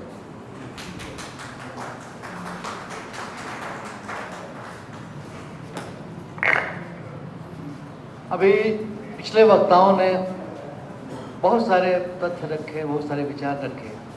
इसलिए मैं ये कहूँगा कि मैं जो कहूँगा वो कुछ भी नया नहीं होगा, जैसे कि अपराध नया नहीं। अपराध जो है, साइबर अपराध जिसकी बात आप सुन रहे हैं, और इसमें एक नएपन का एहसास आपको हो रहा है कि यह अपराध बड़े डिजिटल ढंग से किया जा रहा है। तो अथर्ववेद की ऋचा में भी जब गृह प्रवेश करता है गृह स्वामी, तो वो इंद्र से प्रार्थना करता है कि पश्चिम के डाकुओं से बचाओ, उत्तर के डाकुओं से बचाओ, दक्षिण के डाकुओं से बचाओ, और तहखाने में बैठी हुई डायन से बचाओ। यानी अपराध ऋग्वेद के समय से ये बातें आ रही हैं, इसमें नया कुछ नहीं है। अपराध में क्या नया हो सकता है? रूप बदल सकता है। राजा या तानाशाह कब नया हुआ है? शुरू से है। कभी वो मखमल में रहता है, कभी वो खाकी में रहता है, कभी वो खद्दर में रहता है, लेकिन वो तो है, नया कुछ नहीं है। ये मामला ये है कि आपको कुछ लोग आपको ठग रहे हैं और एक नए ढंग से ठग रहे हैं। अब जैसे जीन्स एक नया पैंट है, आजकल नहीं है, हमारे ज़माने में हुआ करता था। मैं विराटनगर से 10 रुपये में एक जीन्स खरीद कर लाता था, तो जीन्स नई बात थी। वैसे ही ये चीज़ जो है, ये एक नई चीज़ हो गई है, तो उसका प्रचार होता था उससे बचने और उससे नहीं बचने का। वैसे ही अब किया कि कौन, किसने लिखा है इसको, ये भी बड़ा इम्पोर्टेंट है। लिखा है सुशील ने। सुशील को अधिकतर लोग उनके प्रोफेशन से जानते हैं कि वो इंडियन पुलिस सर्विस के हैं, DIG हैं, और इस वजह से जानते हैं। जहाँ तक मैं सुशील को जानता हूँ, तो मैं मानता हूँ कि सुशील मूलतः कवि हैं। भले इन्होंने कविताएं कम लिखी हैं, वो कवि हैं, और चूंकि कवि हैं इसलिए अच्छे प्रशासक हैं। अगर वो कवि नहीं होते, सिर्फ अगर वो कॉम्पिटिटिव एग्जाम करके आए होते, तो शायद वो हृदयहीन प्रशासक होते और वो उन तानाशाहों की पंक्ति में आते। लेकिन चूंकि उनके पास हृदय है, और जब वो प्रशासन में आए तो यहाँ कोई भी आदमी रो देगा, यहाँ जो हालत है। तो ये जब आए तो ये साइबर वाले इसमें थे, उसमें बहुत सारी चीज़ें देखी, तो सिवाय इनके रोने का और कुछ नहीं होता। तो जैसा कि साहिद ने कहा है कि दुनिया ने तजर्बात व हवादिस की शक्ल में जो कुछ मुझे दिया है वो लौटा रहा हूँ, तो वैसे ही सुशील ने सोचा होगा कि ये जो तकलीफ़ें मैं देख रहा हूँ, इसको मैं लौटाऊँ कैसे, आगे क्या तरीका होना चाहिए इसको लौटाने का।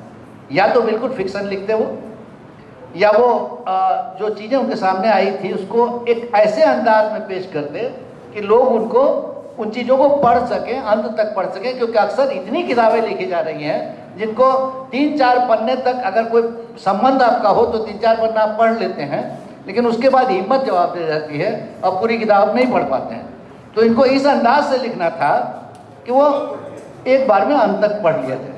इसलिए इनका जो वो बैकग्राउंड था, जो पोइटिक और एक राइटर का बैकग्राउंड था, वो इसमें काम आया जब इन्होंने अहमद फराज के अशार और अच्छे अच्छे उर्दू शायरों के अशार और एक सही जगह पर डाले। एक शेर मुझे बड़ा अच्छा लगा था इसमें, ये कि मैं बेहिसाब आरजुओं का शिकार, मैं बेहिसाब आरजुओं का शिकार, इंतहाए शौक में फरेब उसका खा गया। अब ये देखिए कि आपके शौक की जो इंतहा होती है, उसके बाद तो फरेब आपको खाना ही है। क्योंकि गालिब भी कहते हैं कि हज़ारों ख्वाहिशें ऐसी कि हर ख्वाहिश पे दम निकले, बहुत निकले मेरे अरमान लेकिन फिर भी कम निकले। तो उन आपकी ख्वाहिशात को कोई आदमी दूर में अफ्रीका से देख रहा है, इंग्लैंड से देख रहा है, या मुंडियारी से ही देख रहा हो, जैसा दानिश साहब ने सब बताया, वो देख रहा है और वो जान रहा है कि आपकी छोटी छोटी इच्छाओं को कैसे किया जाए। जैसे मान लीजिए कि ओल्ड मैन इन हरी एक कहावत है कि आदमी जानता है कि मरने ही वाले हैं, तो बड़ी जल्दी में होता है, चाहे वो शोहरत के लिए हो, ताकत के लिए हो, पैसे के लिए हो, या औरतों के लिए हो। तो वो जो साइबर क्राइम होते हैं, तो वो उसमें बूढ़े लोग भी फंसते हैं बहुत, और बूढ़े लोगों की सामाजिक प्रतिष्ठा होती है, तो वो बताना नहीं चाहेंगे साहब। अब आखिरी वक्त में जाकर के क्यों बेइज्जत हो, तो वो बहुत आसान, मेरे हिसाब से वो बड़े आसान शिकार हो सकते हैं साइबर क्राइम को, पुलिस को पता भी नहीं चलेगा। तो ये सारी जो छोटी छोटी बातें हम लोगों के अंदर में रहती हैं, जिसको हम शेयर नहीं करते हैं दूसरों से, क्योंकि हमारा एक फसाड होता है, एक चेहरा होता है, वो चेहरा हम दिखलाना नहीं चाहते हैं किसी को। उन बातों को बहुत ही महीन मनोविज्ञान के अंतर्गत और बहुत सारे ऑब्जर्वेशन के अंतर्गत, जो कि आप रोज़ बरोज़ फेसबुक देखते हैं, व्हाट्सएप पर काम करते हैं, गूगल देखते हैं, हर जगह आपकी उन चीज़ों को दर्ज किया जा रहा है और आपकी कमज़ोरियों को पकड़ा जा रहा है, और वही कमज़ोरी को कैश करने का ये खेल है। मुझे एक ज़ाती खुशी भी है इस किताब को देख करके, क्योंकि शुरुआती दौर से जब सुशील ने ये आइडिया पेश किया था तो मैं इसकी एक एक कहानी का गवाह रहा हूँ, और मैं बेसब्री से इंतज़ार कर रहा था कि ये किताब कब आती है। लेकिन दिल्ली दूरस्थ कहा गया है, दिल्ली में इसका लोकार्पण हुआ और मैं पटना में था, तो दिल्ली मुझे लगा कि आज तक दूर है। वो तुगलक तो आ ही नहीं पाए थे वापस, वो रास्ते में रह गए थे, तभी कहा गया था कि दिल्ली दूरस्थ, तो मैं नहीं जा सका। लेकिन जब आप दिल्ली खुद यहाँ आ गई और ये किताब यहाँ प्रदर्शित हुई, लोकार्पित नहीं, तो मैं खुशी से दोबाला हूँ कि आखिर सुशील की ये किताब आई, एक अच्छे प्रकाशन से आई, एक अच्छे अंदाज में आई। और अगर आप साइबर क्राइम के शिकार हों या न हों, या भविष्य में होने वाले हों, या बहुत सतर्क हों, तब भी अगर इस किताब को पढ़िएगा तो ये आपको बहुत ही निहायत उम्दा कहानियों का आनंद देगा। और जाहिर है कि कोई भी व्यक्ति छोटी छोटी कहानियाँ पढ़ना ही चाहेगा। अंत में मैं इतना ही कहना चाहूँगा कि हर घर में एक मोबाइल है, एक क्या कई मोबाइल हैं, जिससे कि वाइफ अलग मोबाइल देखती है कि बिस्तर पर, और हस्बैंड अलग देखता है, और बच्चा उधर देखता है मोबाइल। तो चूँकि मोबाइल है तो एक मोबाइल स्टैंड की तरह एक किताब हर घर में काम करनी चाहिए, कि वो मोबाइल इसके ऊपर रखे और तब इससे उठाए और तब फिर इसको पढ़े, तब देखें कि कहाँ फंस रहे हैं, नहीं फंस रहे हैं। इसलिए यह किताब हर घर में ज़रूरी है, कम से कम एक कॉपी तो ज़रूरी ही है, कि यह मोबाइल के साथ साथ उसका जो कवर हम लोग लगा के सोचते हैं मोबाइल फूटेगा नहीं, तो उसका ये कवर है कि आपका जीवन नहीं फूटेगा। शुक्रिया। बहुत बहुत धन्यवाद संजय कुमार कुंदन जी। अब हमारे बीच मंचासीन वरिष्ठ कथाकार और बिहार प्रगतिशील लेखक संघ के अध्यक्ष संतोष दीक्षित जी हैं। आपसे आग्रह है कि आप आएँ और अपनी बात रखें। संतोष दीक्षित जी।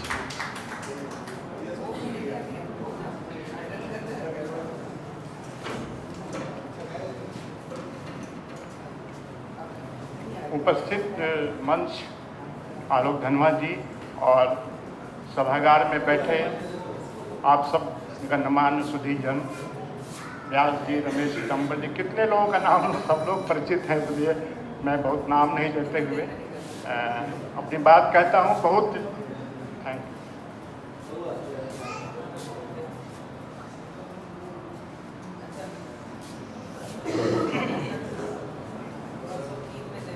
आज मेरे लिए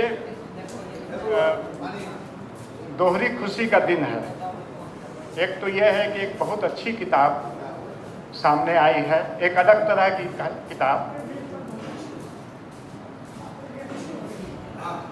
और इस किताब की खुशी है। और दूसरी खुशी ये है, जो थोड़ी व्यक्तिगत भी है, कि सुशील जी को मैं मूलतः मतलब कवि मानता था, लेकिन ये पहली कृति जो मेरे सामने आई है तो ये कहानी विधा की है, तो मुझे लगता है कि मेरे खेमे की तरफ है, तो इसकी एक अलग तरह की खुशी है। तो मित्रों, बहुत बात हुई, काफ़ी गंभीर कई तरह की बातें।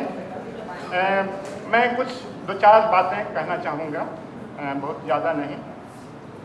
ये हम सब जानते हैं डिजिटल समय है, और ये डिजिटल समय का एक नया क्राइम है। हर समय का एक क्राइम होता है, संजय कुमार कुंदन ने कहा जो, तो ये डिजिटल समय का ये एक नया क्राइम है। और ये बहुत ही, ये क्राइम जो है ये ग्लोबल मतलब इंडस्ट्री के रूप में, और एक ग्लोबल कहिए कि एक समस्या के रूप में भी हम सबों के सामने आ रहा है।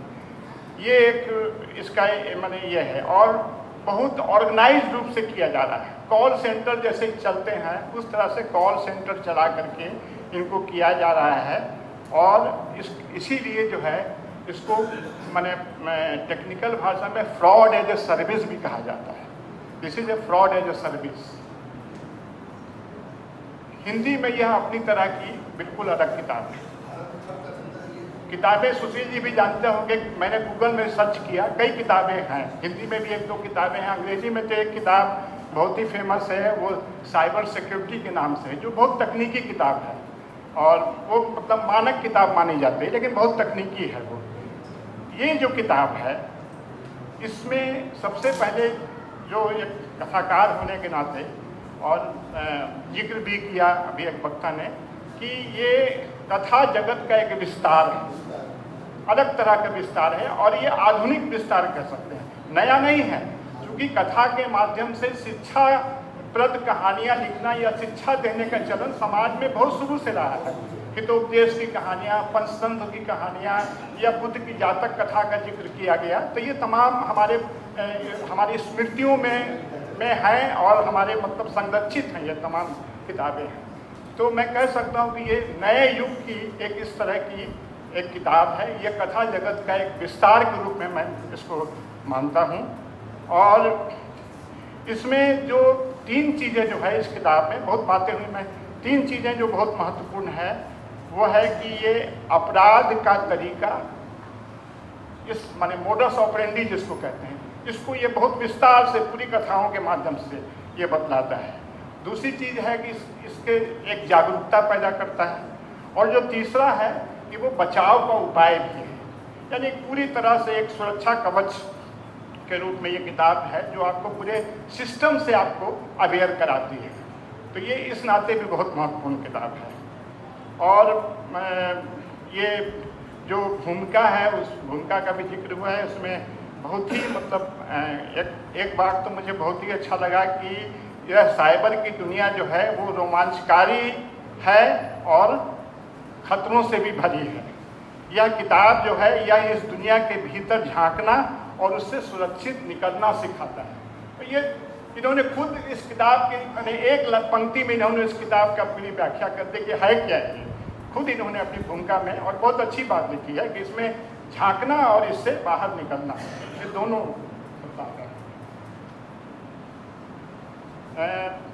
इसमें कई चीज़ें, कई कहानियाँ हैं, मैं उसको नहीं गिनाना चाहता हूँ। कुछ कई तरह की कहानियाँ हैं जैसे वो, और बहुत दिलचस्प हैं और उसको दिलचस्प बनाया गया जो कि सुशील साहित्य के आदमी हैं। तो ये थोड़ा सा मतलब एक तकनीकी होते हुए भी मामला थोड़ा सा ये मतलब ये साहित्य भी के भी श्रेणी में आ जाता है। इतनी इसमें दिलचस्पी है, इसमें तरह तरह की शेरो शायरी भी है और भाषा भी इतनी मतलब एकदम सहज, सिंपल जिसको कहते हैं, और बिल्कुल आपके माने आम आदमी के एकदम समझ में आने वाली ये तमाम चीज़ें हैं इसमें। और जो शिल्प की दृष्टि से अगर हम इसको देखें तो ये जो कहानियाँ हैं ये रिपोर्टाज भी हैं और कहानी भी है, दोनों का एक सम्मिश्रण है। इसलिए इसमें जो है वो कथा की भावात्मकता भी है और एक रिपोर्टाज की तथ्यात्मकता भी है। तो ये 2 चीज़ें महत्वपूर्ण है, तथ्यात्मकता और भावात्मकता, ये दोनों का सम्मिश्रण ये इन कथाओं में आता है। और तो बाकी बहुत सारी कही जा चुकी हैं चीज़ें। ये केवल मनोरंजन के लिए नहीं है बल्कि एक सामाजिक चेतना की एक माने वाहक है ये किताब। यह पुस्तक हर घर में होनी चाहिए और इस डिजिटल युग में अभी ये पुस्तक का महत्व आगे और बढ़ेगा और मैं समझता हूँ कि इसके भी आगे भी संस्करण आएंगे, क्योंकि अभी हमारे समाज में AI अभी आने वाला है, बिल्कुल आ चुका है मतलब, लेकिन अभी आम जनता तक बहुत तेज़ी से जब ये आएगा तब आप देखेंगे कि डीप फेक कॉल होंगे, जब आप देखेंगे कि नकली आवाज़ आपको सुनाई पड़ेगी, अपने ही बेटे की आवाज़ और कोई दूसरा आपको बोल रहा होगा, जब आप फर्जी वीडियो देखेंगे तो इन तमाम चीज़ों से एक नए तरह की साइबर घटनाएं भी होंगी। ये मोडस ऑपरेंडी तो आ गया आपके सामने, लेकिन साइबर भी कम नहीं है, वो भी अलग अलग तरह का मॉडल्स ऑफ ऑपरेंडी निकालेंगे। तो ये चीज़ें और इसमें जुड़ती जाएंगी जैसे जैसे समय बदलेगा। हम लोग भी ये करते हैं, एक कहानी लिखी आज से 25 साल पहले, उसके बाद अभी देख रहे हैं कि वो कहानी अब आगे बहुत बढ़ गई है और फिर उसको उपन्यास भी बदल रहे हैं। ये करते हैं और सबको करना चाहिए। तो ये चीज़ें हैं इस किताब के बारे में। और एक व्यक्तिगत बात मैं ये कहना चाहूँगा कि मतलब ये किताब थोड़ी देर से आई बहुत, और इसके पहले मैं 2 बार ठगा जा चुका हूँ। तो लेकिन जैसा कि रमेश सितंबर ने कहा कि ये मध्य वर्ग का लालच और ये है, तो ये ऐसी तमाम कोई चीज़ें मेरे साथ नहीं हुई। एक बार बहुत हड़बड़ी में मैं था और मेरा जो है ATM जो कार्ड जो फंस गया था, और उसमें मैं मतलब थोड़ा सा मैं विचलित हो गया। हाँ, चूँकि अगले दिन हमको फ्लाइट पकड़नी थी, शाम को पैसा निकालने जा रहे थे, तो ये हो गया। और दूसरी घटना जो हुई तो वो भी आप जो बोल रहे हैं कि लालच में केवल फंसता है, ऐसी बात नहीं है। ठग जो है वो आपका विश्वास जीत के भी आपको ठगते हैं। मेरे साथ यही हुआ कि उन्होंने विश्वास जीत लिया मेरा, और मैं कई मैंने महीनों तक बीच बीच में कुछ पैसा देता रहा। मुझे लगा कि ठीक है, मतलब अच्छा आदमी है, भला आदमी है, हो जाएगा सब, लेकिन ये मतलब हुआ। तो ये विश्वास जीत के भी, लेकिन इससे दुख तो होता है। लेकिन मैंने उस दुख को इसलिए कम किया कि मैंने मार्क्स का एक छोटा सा इंटरव्यू पढ़ा था, उसमें एक सवाल था बहुत अच्छा। मार्क्स से उनकी बेटी ने पूछा था कि आप सबसे अच्छा कब महसूस करते हैं। कार्ल मार्क्स से उनकी बेटी ने पूछा था, आप सबसे अच्छा कब महसूस करते हैं। तो मार्क्स ने कहा था, मैं सबसे अच्छा तब महसूस करता हूँ कि जब मुझे लगता है कि मैं ठगा गया हूँ। तो ये ठगा जाना, ये मार्क्स ने कहा, इसका मतलब है कि आपके अंदर कुछ भोलापन अभी बचा हुआ है। मैं ठगाया हूँ लेकिन एक भोलेपन के साथ। धन्यवाद। बहुत बहुत धन्यवाद संतोष दीक्षित जी। और थोड़ी देर और अगर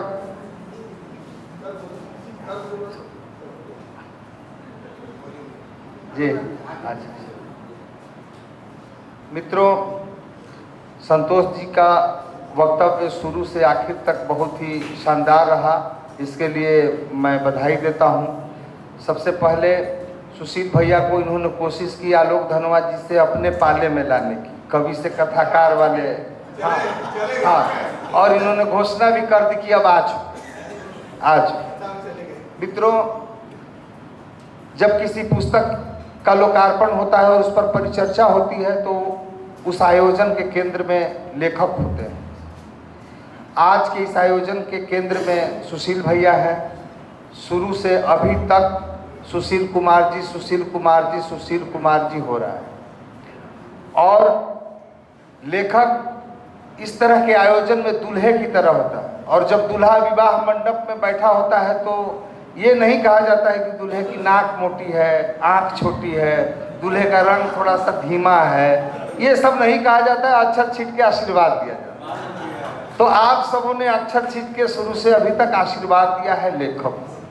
लेकिन किसी भी लेखक को बनने में उसके घर की जबरदस्त भूमिका होती है, और बगैर घरनी के सहयोग के कोई लेखक मजबूती से बेचारा टिकाऊ नहीं हो सकता, मजबूती से लिख नहीं सकता। और अभी तक की पूरी परिचर्चा में सुशील जी ने ये लिखा, सुशील जी ने वो लिखा, इसने ऐसा लिखा, वैसा लिखा, लेकिन सुशील जी को जिसने खाना बना के दिया, जिसने कपड़ा धो के दिया, जिसने पूरी तरह से समय पर इनको मुस्तैद किया और लिखने के लिए पूरी सुविधाएं मुहैया की, उनकी एक बार भी चर्चा हम लोगों ने नहीं की। और इसलिए मधुबाला जी बड़ी धीरज के साथ अब तक सुन रही थी। मधुबाला जी बहुत धीरज के साथ सुन रही थी। मधुबाला जी की जगह अगर मैं पत्नी होता तो मैं उठ के कब के चला गया होता। इसलिए मधुबाला जी को भी बधाई। और इस किताब की रचना प्रक्रिया में, इस किताब की तैयार होने में, बनने में किस किस तरह की स्थितियों परिस्थितियों से गुजरा है लेखक, उसको अपनी ज़बानी सुशील भैया हम लोगों के बीच साझा करेंगे। सुशील भैया, आपसे आग्रह है कि आप आएँ और अपना पूरा मन से वक्तव्य दें। सुशील भैया। धन्यवाद गजेंद्र, और आप सबका बहुत आभार। आज से 2 दिन के बाद होली है और आज सब आप लोग इतनी बड़ी संख्या में यहाँ उपस्थित हुए हैं, तो मेरे लिए तो ये आत्मविभोर करने वाला क्षण है। मैं बस, चूँकि किताब के बारे में ज़्यादातर लोगों ने अच्छा ही कहा, कि सब ने अच्छा कहा, तो मुझे लगता है कि थोड़ा ज़्यादा ही कह दिया। थोड़ा अच्छा रहता कि कोई और इसकी कमियां भी गिनाता है। तो खैर, अभी अगले महीने फिर एक सेशन राजकमल वाले जब पटना में करेंगे, तो उसमें फिर आपको एक बार हम बुलाएंगे और उसमें उम्मीद रहेगी कि कुछ किताब की कमियां और कैसे इसको और बेहतर किया जा सके, इस पर भी बातचीत हो। तो रचना प्रक्रिया के बारे में जैसा गजेंद्र ने बताया, तो मैं आपको बताऊं कि 2022 में किताब उत्सव यहाँ राजकमल ने लगाया था। तो उस समय माहेश्वरी जी और धर्मेंद्र सुशांत हमारे मित्र वहाँ हैं, पाठक, और साथ में सत्यानंद थे, सब लोग थे। तो बातचीत हो रही थी और उन लोगों ने कहा कि क्या इस पर एक किताब नहीं हो सकती, आप एक किताब लिख दीजिए। तो मैंने कहा कि भाई ठीक है, आपको किताब किस तरह की चाहिए? तो साइबर अवेयरनेस पर एक किताब लिख दीजिए।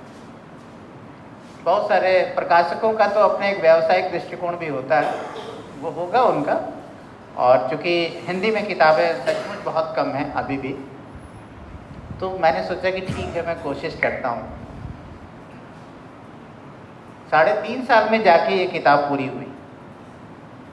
जुलाई 2022 से लेके ये किताब छपी है जनवरी 2026 में, और शुरू के 2 साल 1.5 साल तक करीब 15 पेज बस मैं लिख पाया।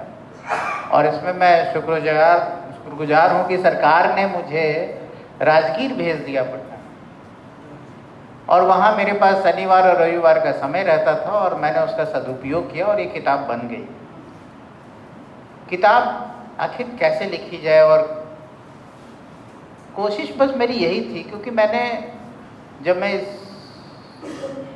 सेक्शन को देख रहा था, जब साइबर सेल में देख रहा था पटना में अलग अलग कैपेसिटी में, तो मुझे ये लगता था कि लोग, सबसे बड़ी दिक्कत इस पूरे क्राइम के साथ है कि लोगों को इससे बहुत डर लगता है।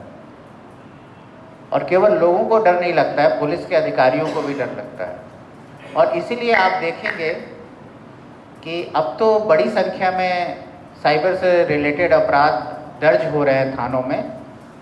शुरू के सालों में जब ये तेज़ी से उभर रहा था, 15 से 18 के बीच में, तो बड़ी संख्या में लोगों को थानों से भगा दिया जाता था। तो उसके पीछे की जो साइकोलॉजी थी वो ये थी कि हमारे अधिकारियों को पता ही नहीं था कि इसके कांडों का अनुसंधान कैसे करें। तो होता है ना कि जो चीज़ आपको पता नहीं होती आप उससे भागना चाहते हैं। तो वही बात थी। तो हम लोगों ने अवेयरनेस कैंपेन अपने अधिकारियों के लिए भी चलाया। तो मैंने सोचा कि कुछ ऐसी चीज़ें हो जाएं कि लोगों को भी अपनी तरफ से एक कंट्रीब्यूशन हो जाए। कई वक्ताओं ने, मेरे पूर्व के वक्ताओं ने ये बोला भी, और हमारे बाल सखा नीरज ने तो कहा कि नया बालवीर आ गया इनके लिए। तो खैर वो मित्र हैं, कुछ भी कह सकते हैं, लेकिन ठीक है, कोशिश यही हुई कि भाई आखिर किस तरह से सरल भाषा में आम लोगों तक ये बात पहुंचाई जा सके। रमेश भैया, आपने बताया कि हाँ ये साहित्यिक कृति है। अब पता नहीं एक साहित्यिक कृति किस तरह से बन पाई है, कथेतर गद्य भी किस स्तर पे बन पाया है, मैं इस पर, आप लोग सब पुराने और जानकार लोग हैं, इस पर बताएंगे। लेकिन मेरी कोशिश यही थी कि इसको कहानियों के माध्यम से और कथाओं के माध्यम से बताया जाए। कहानियाँ तो लंबी हो जाती हैं, तो छोटी छोटी कहानियाँ, इसलिए 48 कहानियाँ हैं, 48 कथाएँ हैं, और 2 जो है कथ्य है उसके साथ। कथ्य मतलब कि कहानियों का पूरा प्रीफेस उसके साथ डाला हुआ है। तो कोशिश यही थी। और ये परिशिष्ट वाला जिसके बारे में भावना जी बोल रही थी, परिशिष्ट वाला सेक्शन शुरू में मेरे दिमाग में नहीं था। बाद में बीच बीच में राजकमल के संपादकों से जो बात होती रही, तो उन लोगों ने कहा कि क्या आप इसमें कुछ ऐसा भी कर सकते हैं कि एक अलग से लोगों को भी थोड़ा सा अवेयर करने का एक स्पेसिफिक सेक्शन हो जाए। तब मैंने ये सोचा कि लोगों को किस तरह से इस बारे में अवेयर किया जाए, तो एक परिशिष्ट का सेक्शन उसमें आया। किताब को रोचक बनाने के दृष्टिकोण से ही उसमें जो शीर्षक हैं वो इस तरह के चुने गए हैं, और चूँकि ये सब सच्ची कहानियाँ हैं और आप जानते हैं कि किसी की निजता का सम्मान होना चाहिए, इसलिए सबके नाम पते सब बदले हुए हैं। जो कहानी कहीं की है दिखाई गई वो उससे अलग है अगल बगल की। तो ये सारी चीज़ें इसमें कोशिश हुई है। प्रक्रिया बहुत लंबी थी। पहली किताब है मेरी। हम लोग बतौर एक्टिविस्ट, मैं और अनीस काफ़ी सालों से 95-96 में हम लोगों ने काम, 95 में दादा, 97 में आपका 25 साल के बाद दादा को पकड़ के हम लोगों ने पटना में इनका काव्य पाठ कराया था। और एक चैलेंज था जो हम लोगों ने स्वीकार किया कि लोगों का कहना था कि आप लोग धनवा से काव्य पाठ करा लो। यहाँ लोग बैठे हैं पुराने लोग, वो लोग बताएंगे। तो हम लोगों ने दादा तो बेसिकली हम लोग एक्टिविस्ट ही रहे। उसके बाद मैं नौकरी में आ गया। अनीस तो अभी भी एक्टिविस्ट है, और अनीस ने भी पिछले 2 साल में 7 किताबें लिखी हैं, छपी है, मतलब उसकी लिखी तो पहले से रचना प्रक्रिया चलती रहती है, और इस साल फिर 2-3 किताबें उसकी आ रही हैं। ये 25 साल का श्रम है उसका जो अब आ रहा है। तो मैं ऐसा इसलिए कह रहा हूँ रमेश भैया कि मेरी भी किताब इस साल अंत में फिर आ जाएगी दूसरी। तो हम लोग अब इस काम में अब हम लोग आ गए हैं।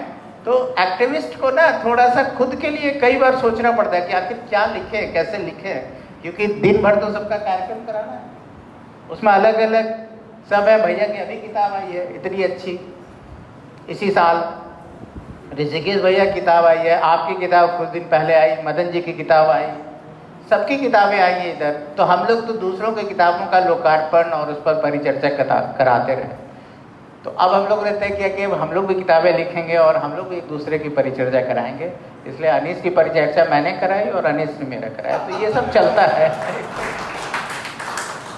तो और गुंजन, आपने जो कहा कि ये किताबें डराती नहीं हैं, ये सजग करती है, तो मेरा प्रयास बस यही था कि ये किताबें जो है, जो आप बोल भी रहे थे कि इसमें ये लिखने की क्या ज़रूरत थी, ये सायास लिखी गई चीज़ें हैं और इसलिए लिखी गई हैं।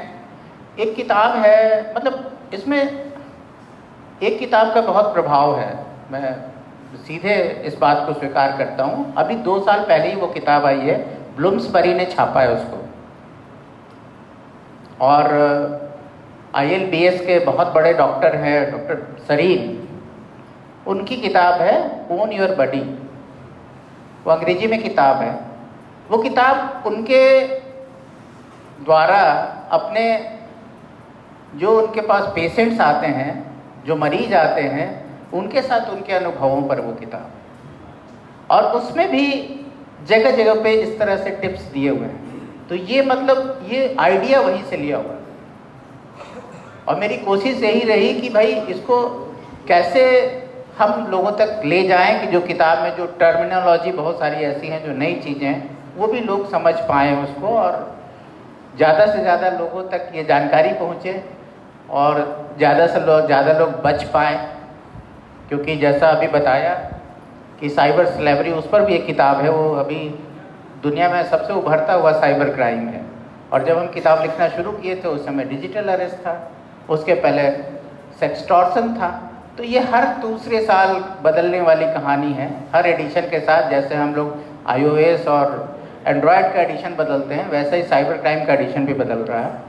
तो ये अनवरत चलेगा। हो सकता है कि 25 साल 10 साल के बाद ही आपको लगे कि ये किताबें, ये इसमें जो कहानियाँ हैं वो सब कूड़ा है, ये हो सकता है। लेकिन अभी के समय के हिसाब से ये किताब लिखी गई है, और कोशिश ये की गई है कि जो चीज़ें हो रही हैं उससे लोगों को ज़्यादा से ज़्यादा सजग किया जा सके। और रही बात उसमें साहित्यिक पुट देने की, तो चूँकि साथ रहा है साहित्य का, तो वो चीज़ें आ गई। और साहित्य को कभी भारी मैंने कोशिश की कि इस किताब में न लगे वो कि किताब में साहित्य ज़्यादा हो जाए और जानकारी कम हो जाए, सजगता कम हो जाए। ये दोनों में बैलेंस बनाने की कोशिश की गई है। बाकी आप सब पाठक हैं, आप लोग बेहतर तरीके से जज कर सकते हैं। और मुझे उम्मीद थी कि आज भी कुछ लोग कुछ क्रिटिकल कमेंट्स भी देंगे, तो इसका इंतज़ार रहेगा ताकि अगली किताब में हम लोग इन कमियों को दूर कर सकें और कुछ और बेहतर करने की कोशिश कर सकें। धन्यवाद। बहुत बहुत शुक्रिया। को बुलाइए बोलने के लिए। दो शब्द बिना इनके सुशील भैया आपने बताया कि साइबर क्राइम इस तरह से बदलता जा रहा है कि 20-25 वर्षों के बाद ये कहानियाँ लगे कूड़ा कचरे की तरह। लेकिन मैं ये कहना चाहता हूँ कि कोई कहानियाँ अपनी अंतर्वस्तु या फैक्ट के चलते कहानी नहीं बन पाती या कालजयी नहीं बन पाती है। कहानी अपने कहानीपन के चलते, किस्सा अपने किस्सा गोई के कारण अमर हो पाता है। इसलिए इसमें जो कहानीपन है, जो किस्सा गोई है, वो इतनी लाजवाब है। हम लोग भी पाठक की तरह ये पाठक के रूप में इस बात को बोल रहे हैं कि ये जो 50 कहानियाँ हैं डिजिटल दुनिया की, साइबर की दुनिया की कहानियाँ हैं, ये कालजयी रहेंगी, हम लोगों के बीच पढ़ी जाएंगी। काशीनाथ सिंह की एक कहानी है सुख, उसमें कोई फैक्ट ही नहीं, पता ही नहीं चलता कि कहानीकार क्या कहना चाहता है। कोई फैक्ट ही नहीं, कोई तथ्य ही नहीं दिखाई पड़ता, लेकिन वो कहानी है और ऐसी कहानी है कि लोग दिल से उसको लेते हैं। और हम आशा करते हैं, उम्मीद करते हैं कि ये कहानियाँ जो डिजिटल दुनिया की है, जो साइबर दुनिया की, ये पढ़ी जाएंगी, पाठकों के बीच लोकप्रिय होंगी। और इसी के साथ हम अपने शहर के और हिंदी की दुनिया के बड़े कवि आलोक धनवाज जी से आग्रह करते हैं कि आलोक धनवाज जी आप आएँ और सुशील भैया को एकदम ऐसा आशीर्वाद दें कि इस साल के अंदर 2 नहीं, 1 और नहीं, बल्कि 2 और किताब आ जाए इनकी। आप आएँ आलोक दा, आप आएँ।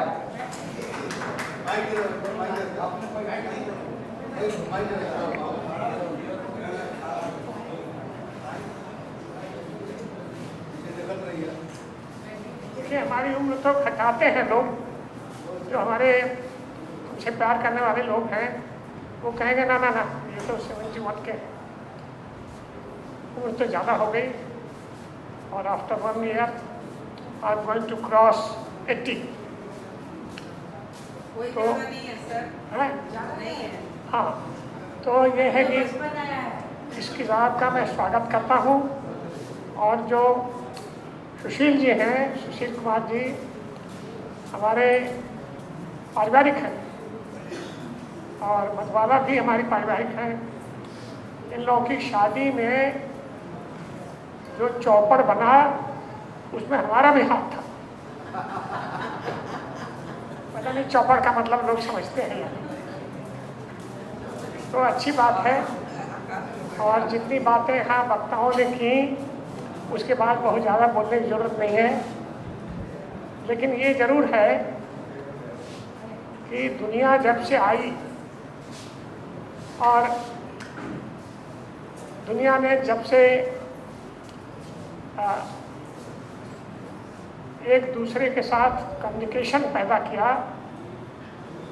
आप जाएंगे एंशियंट में, रामचंद्र बाबू बहुत बड़े यहाँ हिस्ट्री के महान विद्वान थे, वर्ल्ड फेम के, डॉक्टर रामचंद्र शर्मा। तो दुनिया जब से आई है तो ये सारे कंट्राडिक्शंस आए उसके साथ। यानी क्राइम जो है कोई ऐसी चीज़ नहीं है जिसको आपने पैदा किया, बल्कि क्राइम जो है वो दुनिया के रूट में है, रूट में है। जिस तरह से कविता है, गाना है, बच्चे हैं, इसको एक ऐसी चीज़ नहीं समझना चाहिए कि क्राइम नहीं होगा। दोस्तोयेवस्की जो है बहुत बड़े लेखक थे, आप लोगों ने पढ़ा होगा जरूर दोस्तोयेवस्की को, अगर नहीं पढ़ा तो आप पढ़िए। महान लेखक थे रूस के दोस्तोयेवस्की। तो क्राइम एंड पनिशमेंट उनकी बहुत मशहूर किताब है। और उसको पढ़ते हुए, यानी मुंगेर में श्री बाबू ने, जो यहाँ के ये थे पहले और जीवित जब तक रहे वो रहे मुख्यमंत्री श्री बाबू, तो उन्हीं का बनाया हुआ ये उसमें हम पढ़ने लगे तो अकेले ही थे। एक पानी पीने का एक चौकीदार आके बीच बीच में पिलाता था। वो इतना भयावह क्राइम है उसमें कि हमने कहा कि नहीं, हम उस पर ऊपर नहीं जाएंगे, हम नीचे के तल्ले में ही पढ़ेंगे। तो ये जो चीज़ है दुनिया में कि क्राइम तो रहेगा, लेकिन दुनिया भी उसी तरह से आगे गई। और दुनिया आगे इस तरह से गई कि हमारे मित्र, हमारे सखा बंधु सुशील कुमार जी ने उसको एक पुस्तक का रूप दिया। क्योंकि ये तो कहना कि इंटरनेट तो एक बड़ी चीज़ है। हमारे मित्र हैं